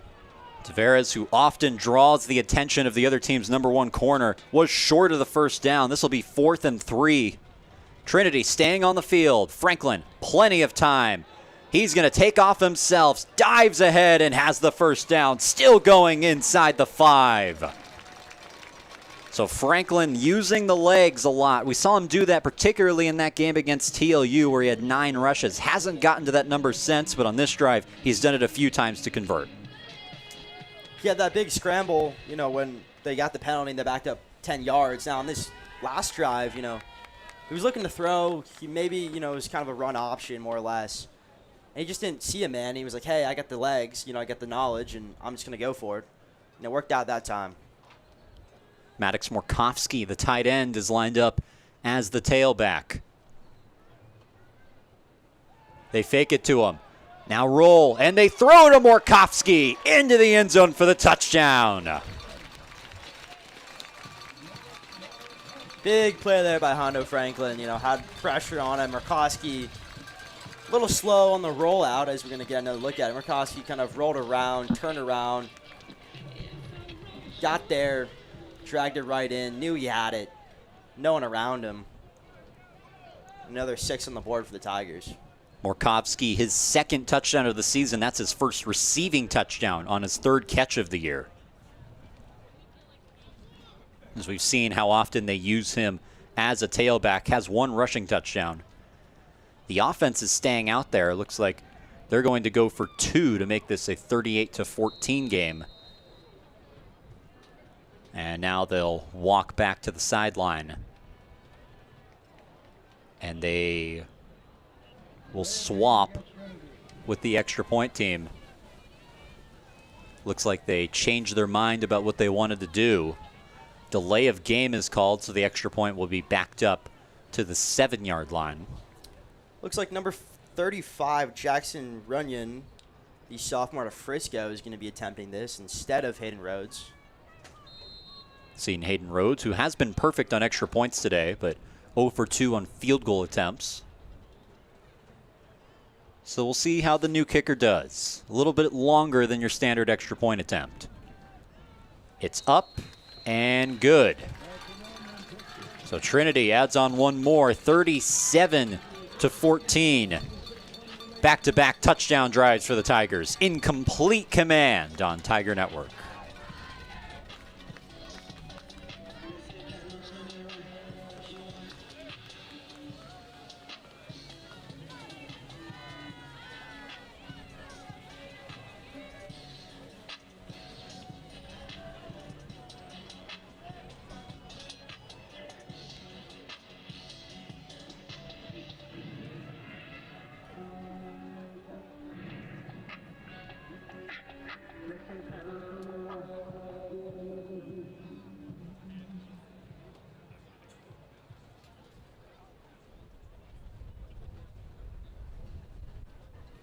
Welcome back to the campus of Trinity University. The Tigers extending the lead 37-14.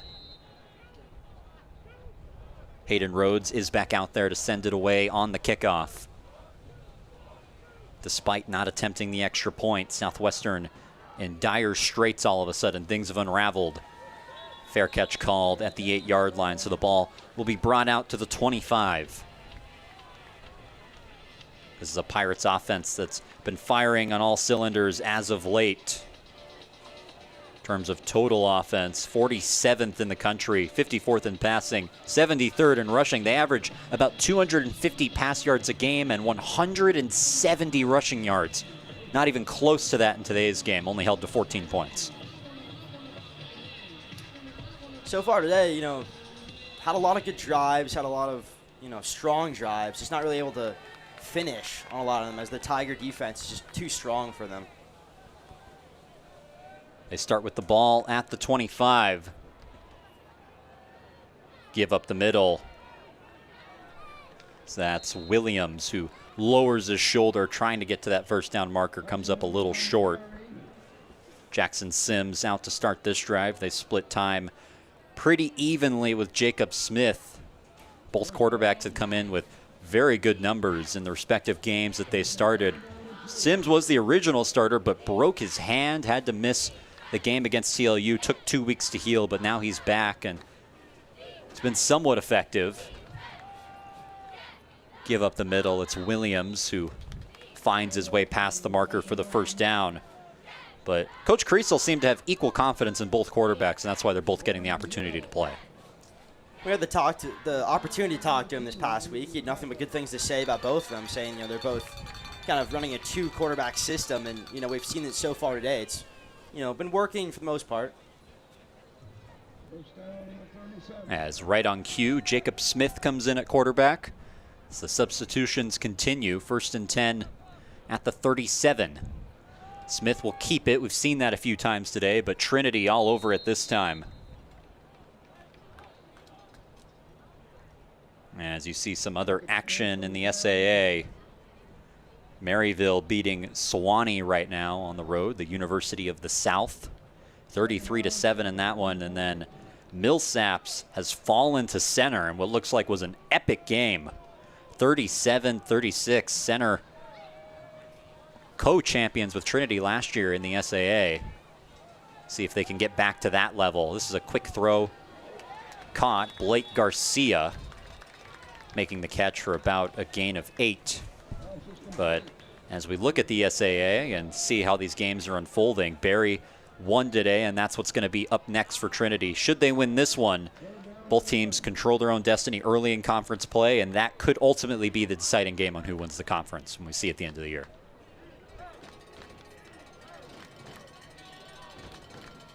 Third down and 1 after the completion to Garcia. They give it to Williams, who dives his way over a couple of bodies and has enough for the first down to move the chains.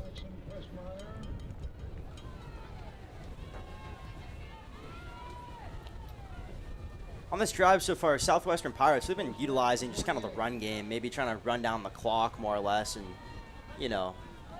maybe help make sure Trinity doesn't put up more on them, considering they are up a couple scores now. Clock kicking down to 3:30 left in the quarter. Smith, under some pressure, steps away and has a running lane. Goes out of bounds at the 35. Judson Crockett not giving up at that play, punching at the ball as Smith was headed for the sideline. Able to hang on to it and get plenty for the first. Look at it here. Smith does a very good job running the pocket. A lot of pressure on him. Almost got tackled 1 or 2 times. They're able to keep going, though, and then, keep the ball in his hands. Jugs and Crockett coming to try to punch it out. Down at the 33. Almost a gotta-have-it drive for Southwestern at this point, down as much as they are.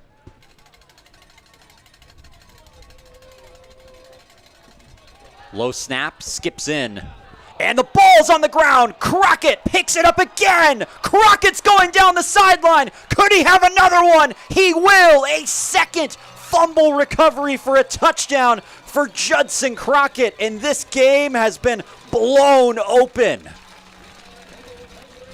What a day for Judson Crockett, as we just talked about him in the play right before this. Trying to punch that ball out, trying to make something happen, and we're going to get a look at it here. Very, very low snap, kind of skips right in. Doesn't get punched out by Crockett, but Crockett's the one to pick it up. And has a couple of good blocks there, showing off his athleticism, showing off his speed. He's able to run on home and keep the score taken for the Tigers. Some Sweet Caroline going on here as the vibes are high at Trinity Multipurpose Stadium. Extra point is good, 44-14. Trinity up 30 in the blink of an eye. 28 unanswered, put up by the Tigers, as we'll take a break on Tiger Network.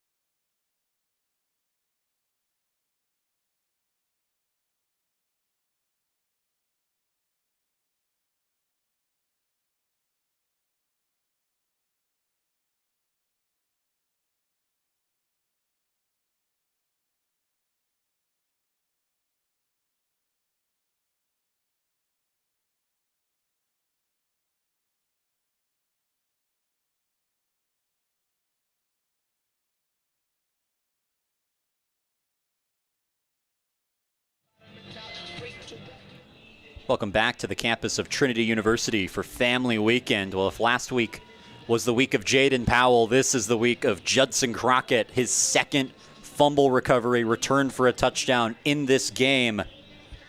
Devin Baylor coughing it up on that carry, who had a touchdown earlier today, but the costly error, one of many in this quarter that has led to an avalanche of Trinity points.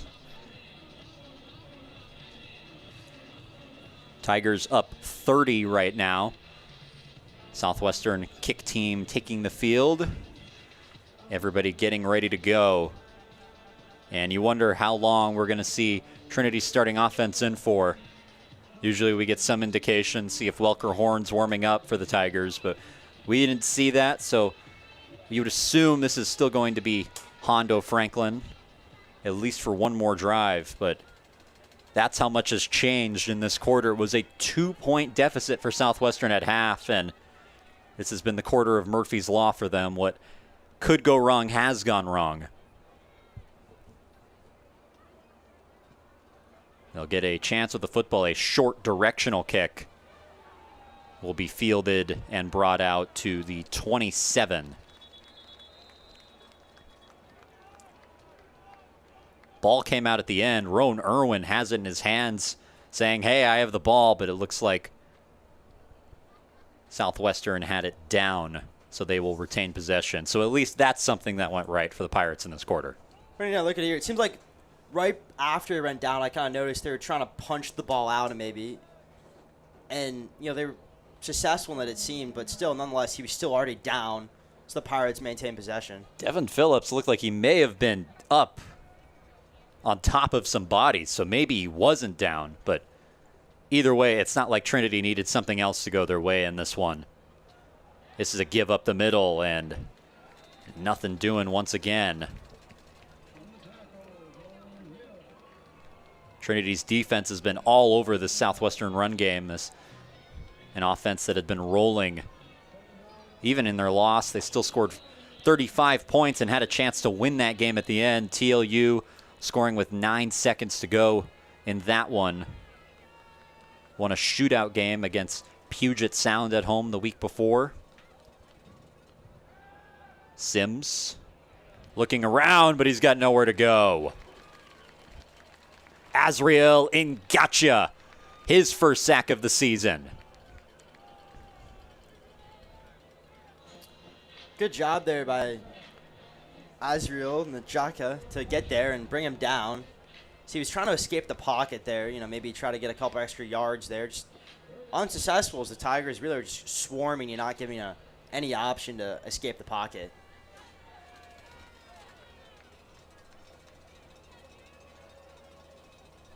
Third down and 13.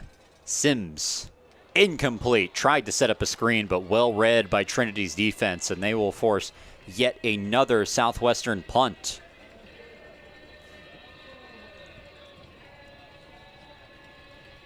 You know, Tigers really showing off why they are top 20 now. We have some new faces maybe on the return team here as number 33, Jack Kaiser, stepping in for Luke Sams maybe. Kaiser and Lamont Nickelberry back to return this punt. Lanham, who we've seen a lot of in this quarter, sends a spiraling kick. It will be Nickelberry backing up to make the catch. Nickelberry trying to get to the edge, but brought down. A nice play there by the Southwestern coverage team. And Hondo Franklin has a penny on. Welker Horn has a helmet. As it looks like Hondo Franklin's day is done with 53 seconds to go in the third quarter. A bit later than normal, a bit later than maybe some expected in this game.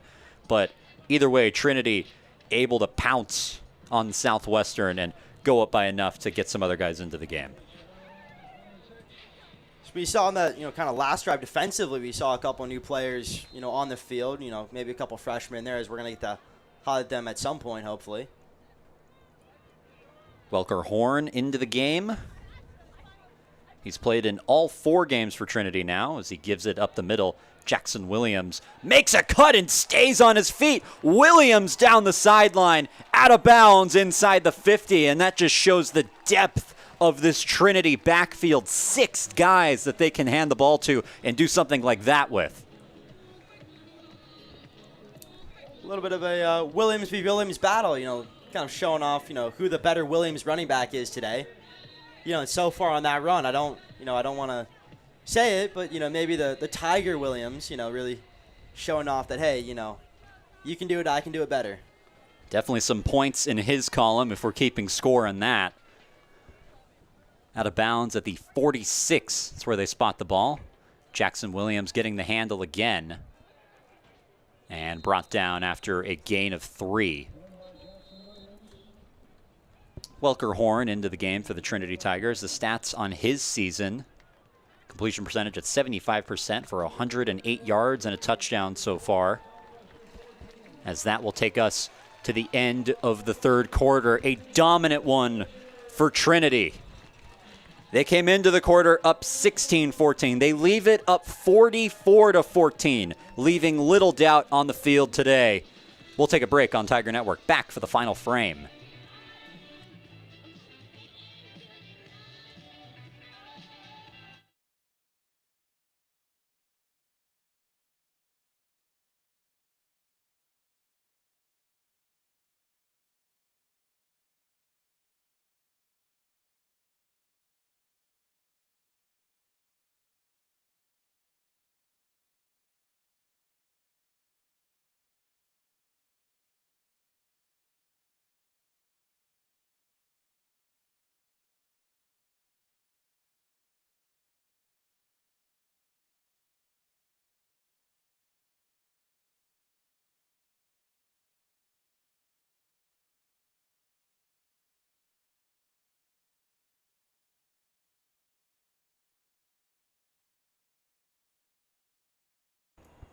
Welcome back to the final quarter in San Antonio as we see our lovely sponsors on the screen who are the presenters of this game on Tiger Network.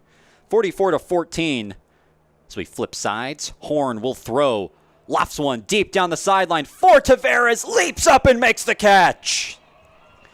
So Alejandro Tavares, one of the starters remaining in this game offensively for Trinity, showing why he was all-conference last year, winning an all-conference versus all-conference matchup against Gray, the corner. Looked like it might have been DJ James possibly in coverage there, number 2, who had a phenomenal game against TLU, ranking 2nd nationally for pass breakups with 6. And so far today, it's kind of been quiet. First down and goal after the big completion. Morkovsky the back. They fake it to him. Throw to the end zone. It's caught for the touchdown. Nickelberry getting involved. And the Tigers have hung 50 in this one. The highest scoring Tiger game so far all year at 50. We had a 49 game win against 49-0 against Belhaven. We had 45-8 against Pacific Lutheran. Today so far, it's 50, with Runyon hoping to make it 51. Runyon on for his 3rd extra point attempt of the game.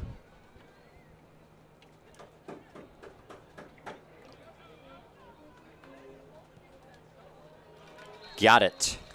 51-14 as the scoring does not stop in the third quarter. It continues into the fourth, and so will we after we take this quick break.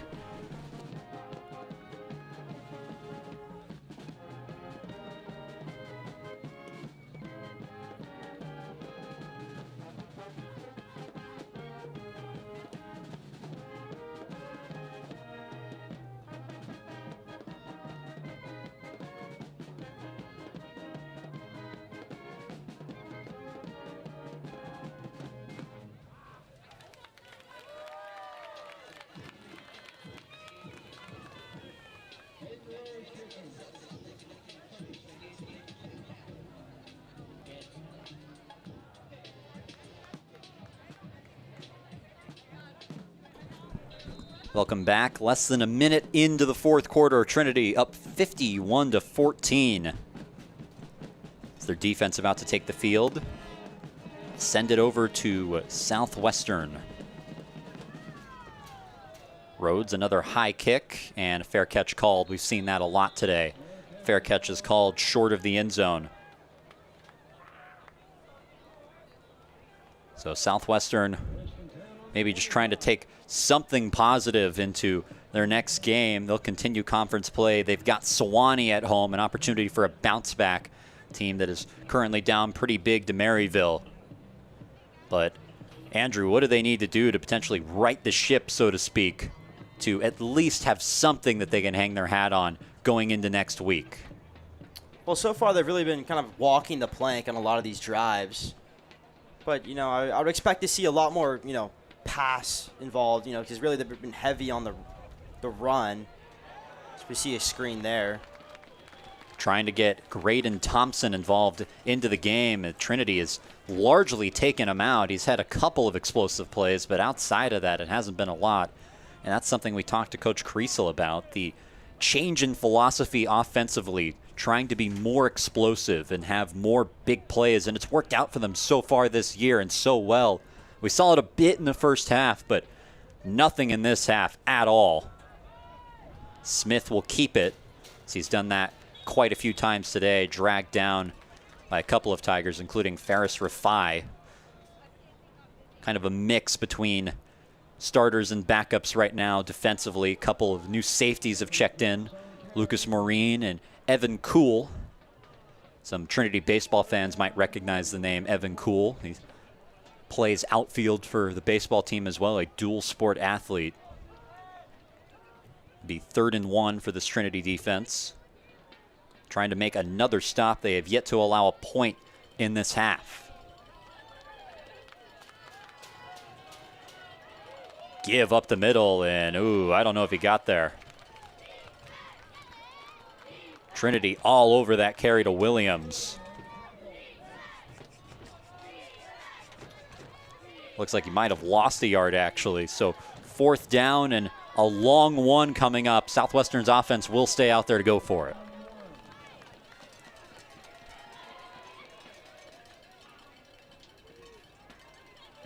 Opting to try and get the yard right now. They give it. Williams stopped in the backfield. And Trinity's dominance on defense in the second half continues. A 4th down stand.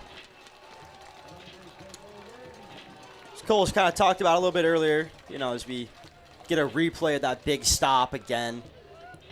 This Tiger team has a lot of depth at all positions. We have a lot of kind of second strings or third strings in right now in the defensive unit that just had that big stop. But nonetheless, they're still able to get in there, bring him down, make big plays. So we see the offense that, maybe has some new faces in it. Couple of new faces. Looks like some new players coming in, the offensive line, and a couple of new receivers in as well. Mostly a second string unit at this point. A lot of people getting the rest of this game off. Up 51-14. Welker Horn and the offense taking over once again. Bit of a low snap and a give to Jackson Williams, who has some speed. Williams charging his way forward, a gain of 12. But going back to this Trinity defense, coming into this game, they had only allowed 8 points in 2.5 football games, essentially. And those 8 points, if you were watching, are a little bit suspicious. Not sure that the Pacific Lutheran player in the back of the end zone actually got his foot down. Southwestern came in and they scored 14 points in that first half. That was more than anyone had done in quite some time against this Trinity defense. But since then, they have locked this thing down. And the offense has capitalized on the opportunities they've been given.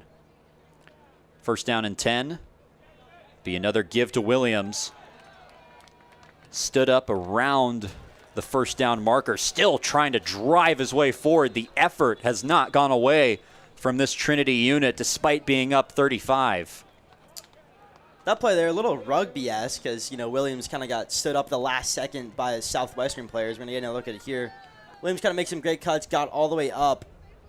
Can't quite see which number was originally picked Williams up, but then all the Trinity O-line and, whatnot came in to try to push him and get some extra yardage there. Trinity up 37, Scored 35 unanswered points, though. Ball spotted at the 12 as it looks like Williams did get enough for the first down. A second-string unit playing like a first-string one on that, pushing him forward across the chains. Give to Morkowski. Lowers his shoulder and barreling his way at the 8-yard line. Morkowski almost kind of somersaulted there for a couple extra yards,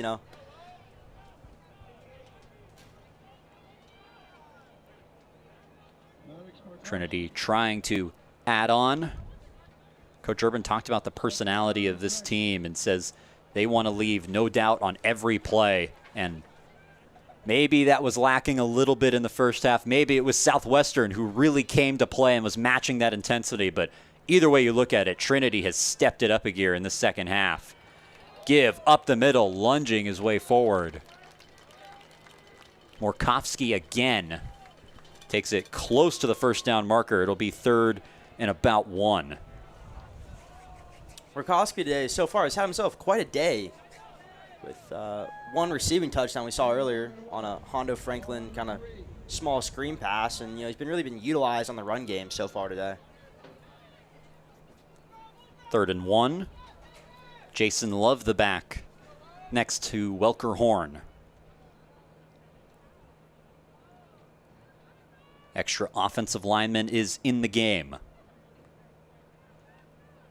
Give to Love. He's in for the touchdown. It's a Trinity Tigers party, and everybody is having fun except the Pirates. Very clinical run there by Love. Just a lot of good blockers. Able to beat a man off the line who was kind of right in his face. Just able to put another 6 on the board and keep the score running up for the Tigers today. Trying to make it 42 unanswered points. Got it.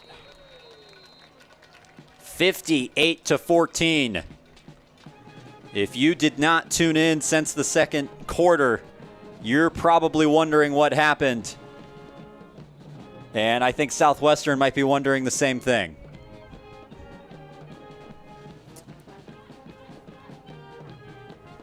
Definitely something they could be thinking about, as so far they only have 2 more minutes of possession than the Tigers, but they only have 14 points right now, and the Tigers currently are at 58.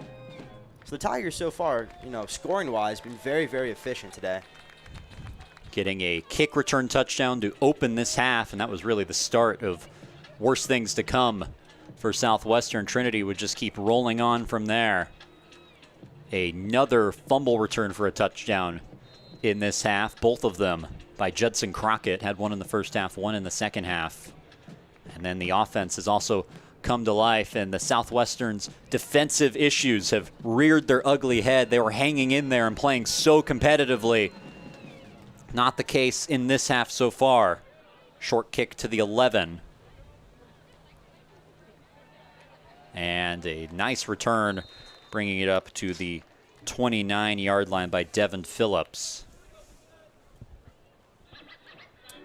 Phillips did a good job there, able to make some cuts. There were some Tigers in his face, and tried to get a couple extra yards. But at the end, the Tigers kind of swarmed him and brought him down.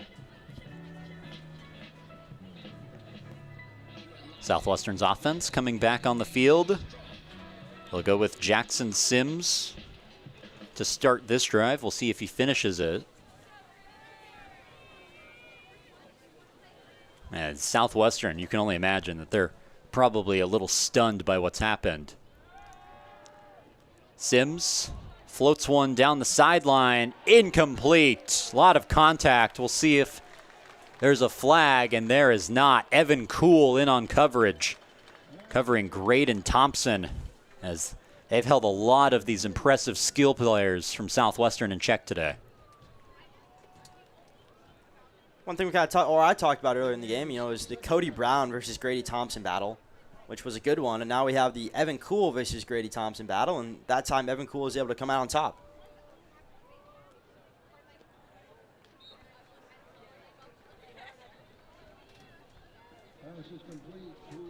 Pass caught on that one. A lot happening behind the line of scrimmage on that play. Some people running over each other, but either way, the ball moves up to the 38-yard line. 3rd down and 2, clock ticking, 8:30 to go in this one. Sims throws on the run. Pass is caught, but hit immediately. Samuel Williams making the catch.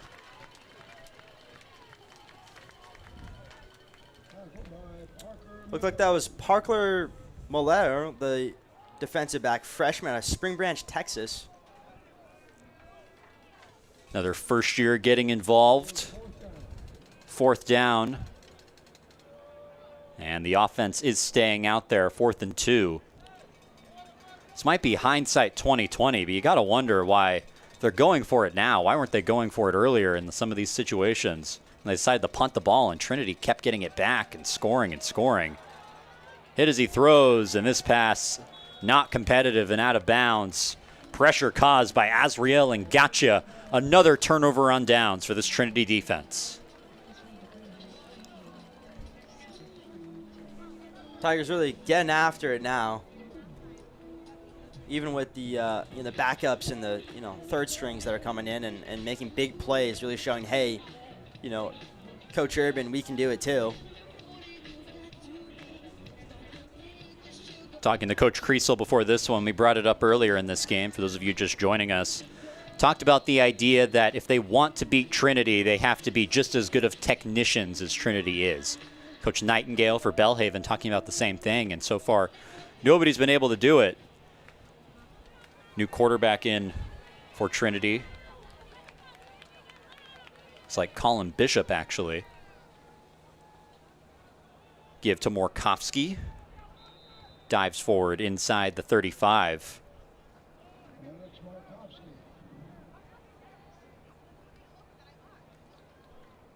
So it'll bring up 2nd down and about 7 on that one. Bishop just coming in for a play. Welker Horn. Actually, looks like he's out wide right now. Bishop in at quarterback once again. Done this a couple of times. Bishop really good with his legs. They like to utilize that in these situations. Bishop takes it again, has some running room. Bishop sprinting away for the touchdown, and they've hung 60 in this one.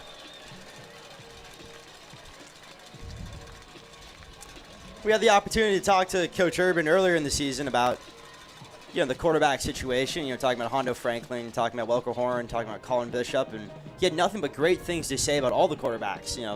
Saying that they have good passing abilities, they have good game knowledge, and Colin Bishop showing off there with the run, able to break a tackle, get around another tackle, and just outspeed the Pirates and get a score in and keep the scoreboard running. So Coach Urban deploying his Bishop, and that might just be checkmate. There's a Southwestern player down on the field, and will step away while he gets tended to.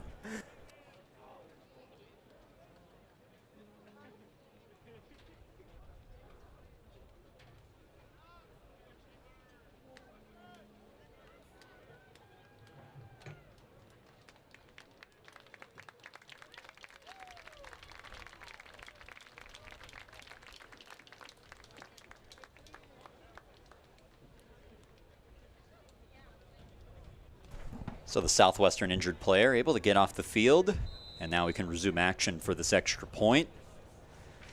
Trying to add on one more.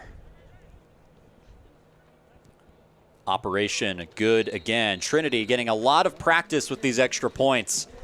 Another one pushed through the post. It's 65-14, and Andrew, from a Trinity perspective, there's a lot to like about today's performance. What stood out to you the most that's led to this very lopsided score? Well, what's really stood out to me, is defensively, honestly. I mean, earlier in the game, as we talked about, first half was very slow offensively from the Tigers. And Southwestern had a lot of opportunities to put more points on the board, and defensively the Tigers really stepped up. I mean, obviously Jackson Crockett, has had 2 scoops and runs for 2 scores. And, just all around really solid, as we've seen kind of in the third quarter and in this fourth quarter. We've had the second and third strings in, and they're still stopping the Pirates when the Pirates still have their, offensive starters in so far. Coach Urban talks about how he uses the non-conference schedule to prepare for the conference schedule, viewing the non-conference as almost like the preseason, and then the conference schedule as the regular season where you control your own destiny to the postseason. Trinity coming out with that type of intensity in the second half as they have sprinted away from Southwestern. This kick brought out towards the sideline and out of bounds at around the 30-yard line.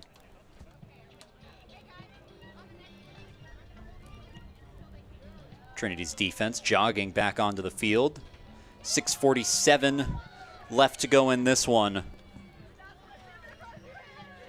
Trinity 7th in the country on defense in collecting turnovers. They've had 9 coming into the game, and adding on a couple more returned for touchdowns. They've had 3 in total. 2 fumble recoveries returned for scores, and then an interception on the very first drive of the game. As they have poured it on in this one. This is a give and not going anywhere. Trinity all over the running game in the second half. Ship may be starting to sink here for the Pirates as the Tigers are really blowing holes and, you know, a lot of steam coming up. You know, they've had a solid, you know, third quarter for the most part. Tigers just really overpowered them. And they, you know, could have more opportunities to put more points on the board. Here's a throw out of the backfield. And that'll be brought down at about the 6-yard line. We ask Coach Urban usually in these meetings what the key to the game will be, and we stopped asking him because he always says the same thing. He says the key to Trinity winning is that Trinity doesn't beat themselves. He references losses in the past couple of years, including the Mary Hardin Baylor in the postseason last year, where he felt that his team, if you look at the film, beat themselves, and that was the ultimate reason why they lost. The give, once again, is going nowhere. A very common sight, a wall of maroon jerseys just not getting pushed back. This run game has been very inefficient here in this half for Southwestern. 4th down, and the punting team looks like will come on for the Pirates. But he talks about not making mistakes and executing properly, and we've seen that particularly in the second half, even a little bit in the first half. It's all contributed to this 65-14 beatdown. Looks like we have a new punter on the field, number 29, Austin Hill for the Pirates. As Chase Lenham's day is probably done. They don't want to, you know, have the possibility of him getting injured. Some sort of stoppage on the field. This is kind of how the end of these games go. We've grown accustomed to it as Trinity has gotten out to very large leads on a lot of their opponents, been in a lot of these situations with 5 minutes to go where they're up multiple scores, and the game is very much not in doubt. So while they're taking a break, you look at the stats with 5 minutes to go in this one. 418 total yards for Trinity. That was not a number in the first half that was going in their favor. Southwestern was outgaining them. Trinity has more than made up for it, particularly in that third quarter. Third quarter probably one of the most efficient quarters that Trinity's had in you know, all game for sure, but maybe in a couple games. It's one of the interesting things. We're so used to them getting out to these large first half leads and then slowing down in the second half. Really the opposite today. A bit sluggish to start this one. Whistle blows on the punt as once again another stoppage for seemingly no apparent reason. Maybe the officials weren't quite ready on that one. Either way, on 4th and 5. Looks like we're good to go now. Kick is away. It's a short one. It skips, and Schmid will take it off a hop. Brought down past the 40 at the 43-yard line. Maybe a little bit of a low snap there. You know, Hill had to take an extra step, extra second to get that kickoff. Maybe a little bit rushed because it seemed to be, you know, very short and very low. Trinity's offense coming onto the field. Their own 44. Welker Horn remaining in the game. Colin Bishop getting a few snaps at quarterback on that last drive. Ended up running it into the end zone.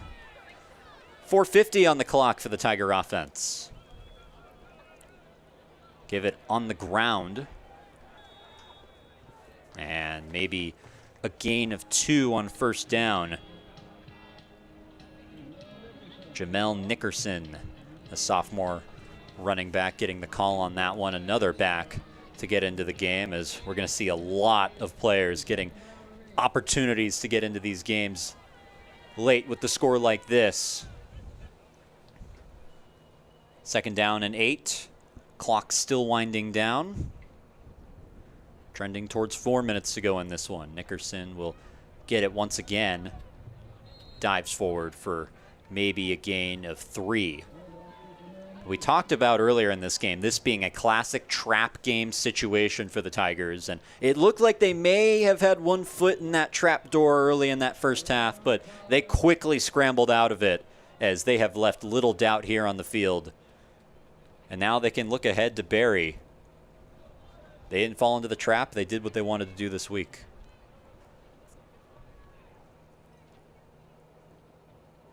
Third down and 5. About 3:30 to go. Horn will throw. Has his man on the outside. And brought down. Be another first down for Trinity. That is Caleb Champion, the first-year receiver, making his first catch of the season. But one thing we talked about with Coach Urban was not falling into the trap, and he talked about his time with the Dallas Cowboys in the NFL and under head coach Bill Parcells. Said that they had a game against what was perceived as an inferior opponent. They're playing well. They had a big game the next week, very similar to this. And he said Bill Parcells left a bunch of cheese in their locker room and hung mouse traps on the ceiling tiles and said, hey, don't fall into the trap. Left it in there all week, and that served as a reminder for his players. Nice run by Nicholson, out of bounds inside the 30, as he's had a good series so far. But he said he talked to his players about that story this week. He didn't actually put cheese in their locker room, probably thankfully for them, as Urban said that the cheese smelled a little bit by the end of the week. But the point still stood that you have to take this opponent seriously and that you can't look ahead to that next game, even if it's a big one. So far today, Tigers, as you talked about, really showcasing that they haven't. And, so far this year, this might be one of the more, dominating, commanding wins the Tigers are going to have. Down at the 30. Horn will roll out, trying to direct traffic downfield, and he'll just tuck it and run down the sideline. A nice run. Has enough for the first down, a gain of 11. I just found that so interesting, that story of Bill Parcells, and that's the benefit that the Tigers have, having a head coach who played several seasons in the NFL. He knows how it's done at the highest possible level, and he can take some of that to work with his team. We have a stoppage on the field as we've reached the 2-minute timeout. 1:58 to go in this one, as we're about ready to end this game. 65-14. Trinity with the lead, as we'll take a break on Tiger Network.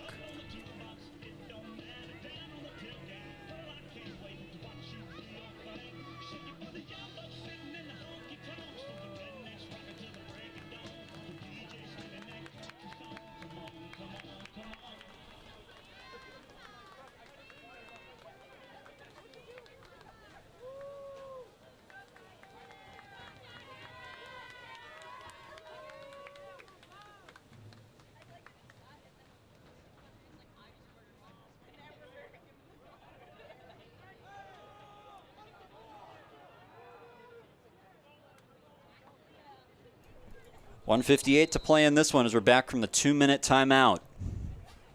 Ball spotted at the 18-yard line. Just a couple snaps remaining until Trinity has a 4-0 start to the year. Nicholson driving his way up the middle down to the 14-yard line. Seeing a lot of different players getting into the game, including at kicker. Jackson Runyon, number 35, who, so far today has been really solid, is a transfer out of the Naval Academy, actually. He's from Frisco, Texas, spent his last freshman year at the academy. Now joins us here at Trinity. So far today, he's really had a solid showing. Getting opportunities on extra points. We'll see if he gets another one. See how aggressive Trinity wants to be with a minute and change left to go in this one. Play action to Nickerson. Horn will take a sack. as Southwestern not fooled by that at all. Getting a look at that handoff there. Didn't quite make it, and Horn just didn't really have time to throw. The Pirates were able to get in there and bring him down hard. So 3rd down, Trinity taking their time. Clock is now under 40 seconds, so 1 snap of the football should do it. A dominating performance by Trinity in this second half. They'll throw one more time on 3rd down and 14. Horn, we'll see if he just goes down eventually. Still up. A flag is thrown as Horn will take it down to the 20-yard line. Definitely a hold on that one, and it will unnecessarily extend this game. Looks like I'm in a blind side on number 73 on the Trinity side as the final second he kind of turned his back, hold the shoulder, try to give Horn an opportunity to roll out more. Just wasn't quite able to get that, if that is the call.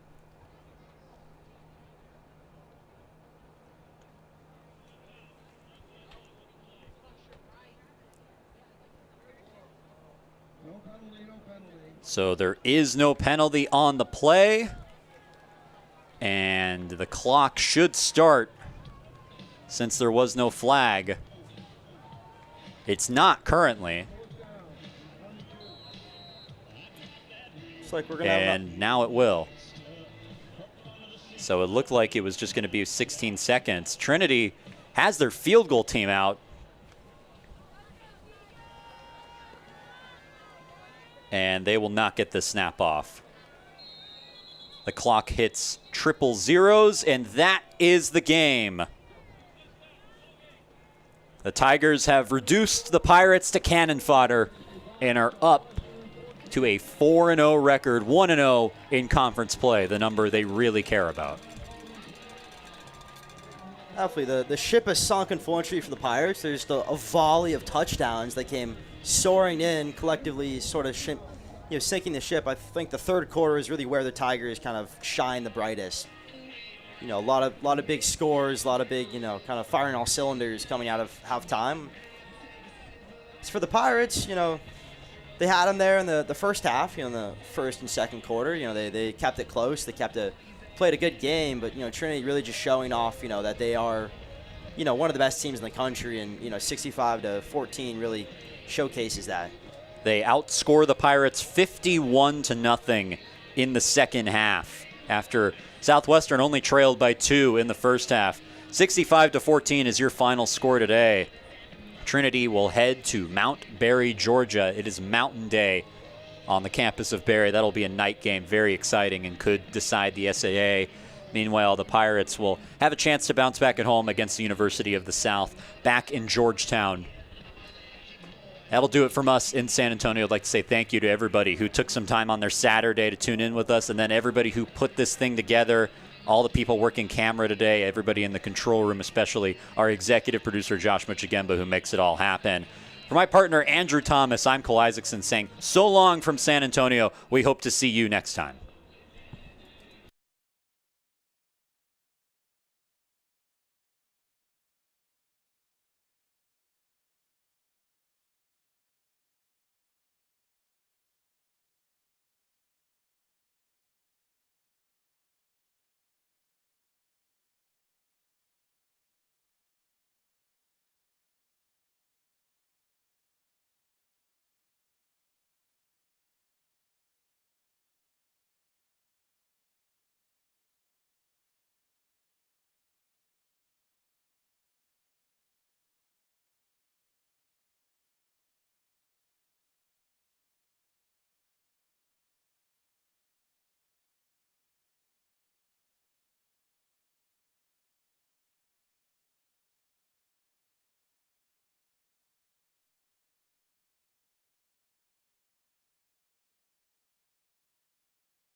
Every morning, we rise, ready to meet our human potential, to take that next incremental step, to do the hard work that changes.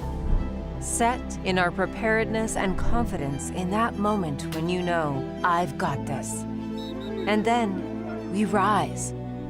Each of us, all of us. We rise as passions coalesce in research, art, athletics, and beyond. We rise to the challenge of inquiry and discovery through undergraduate research and hands-on learning.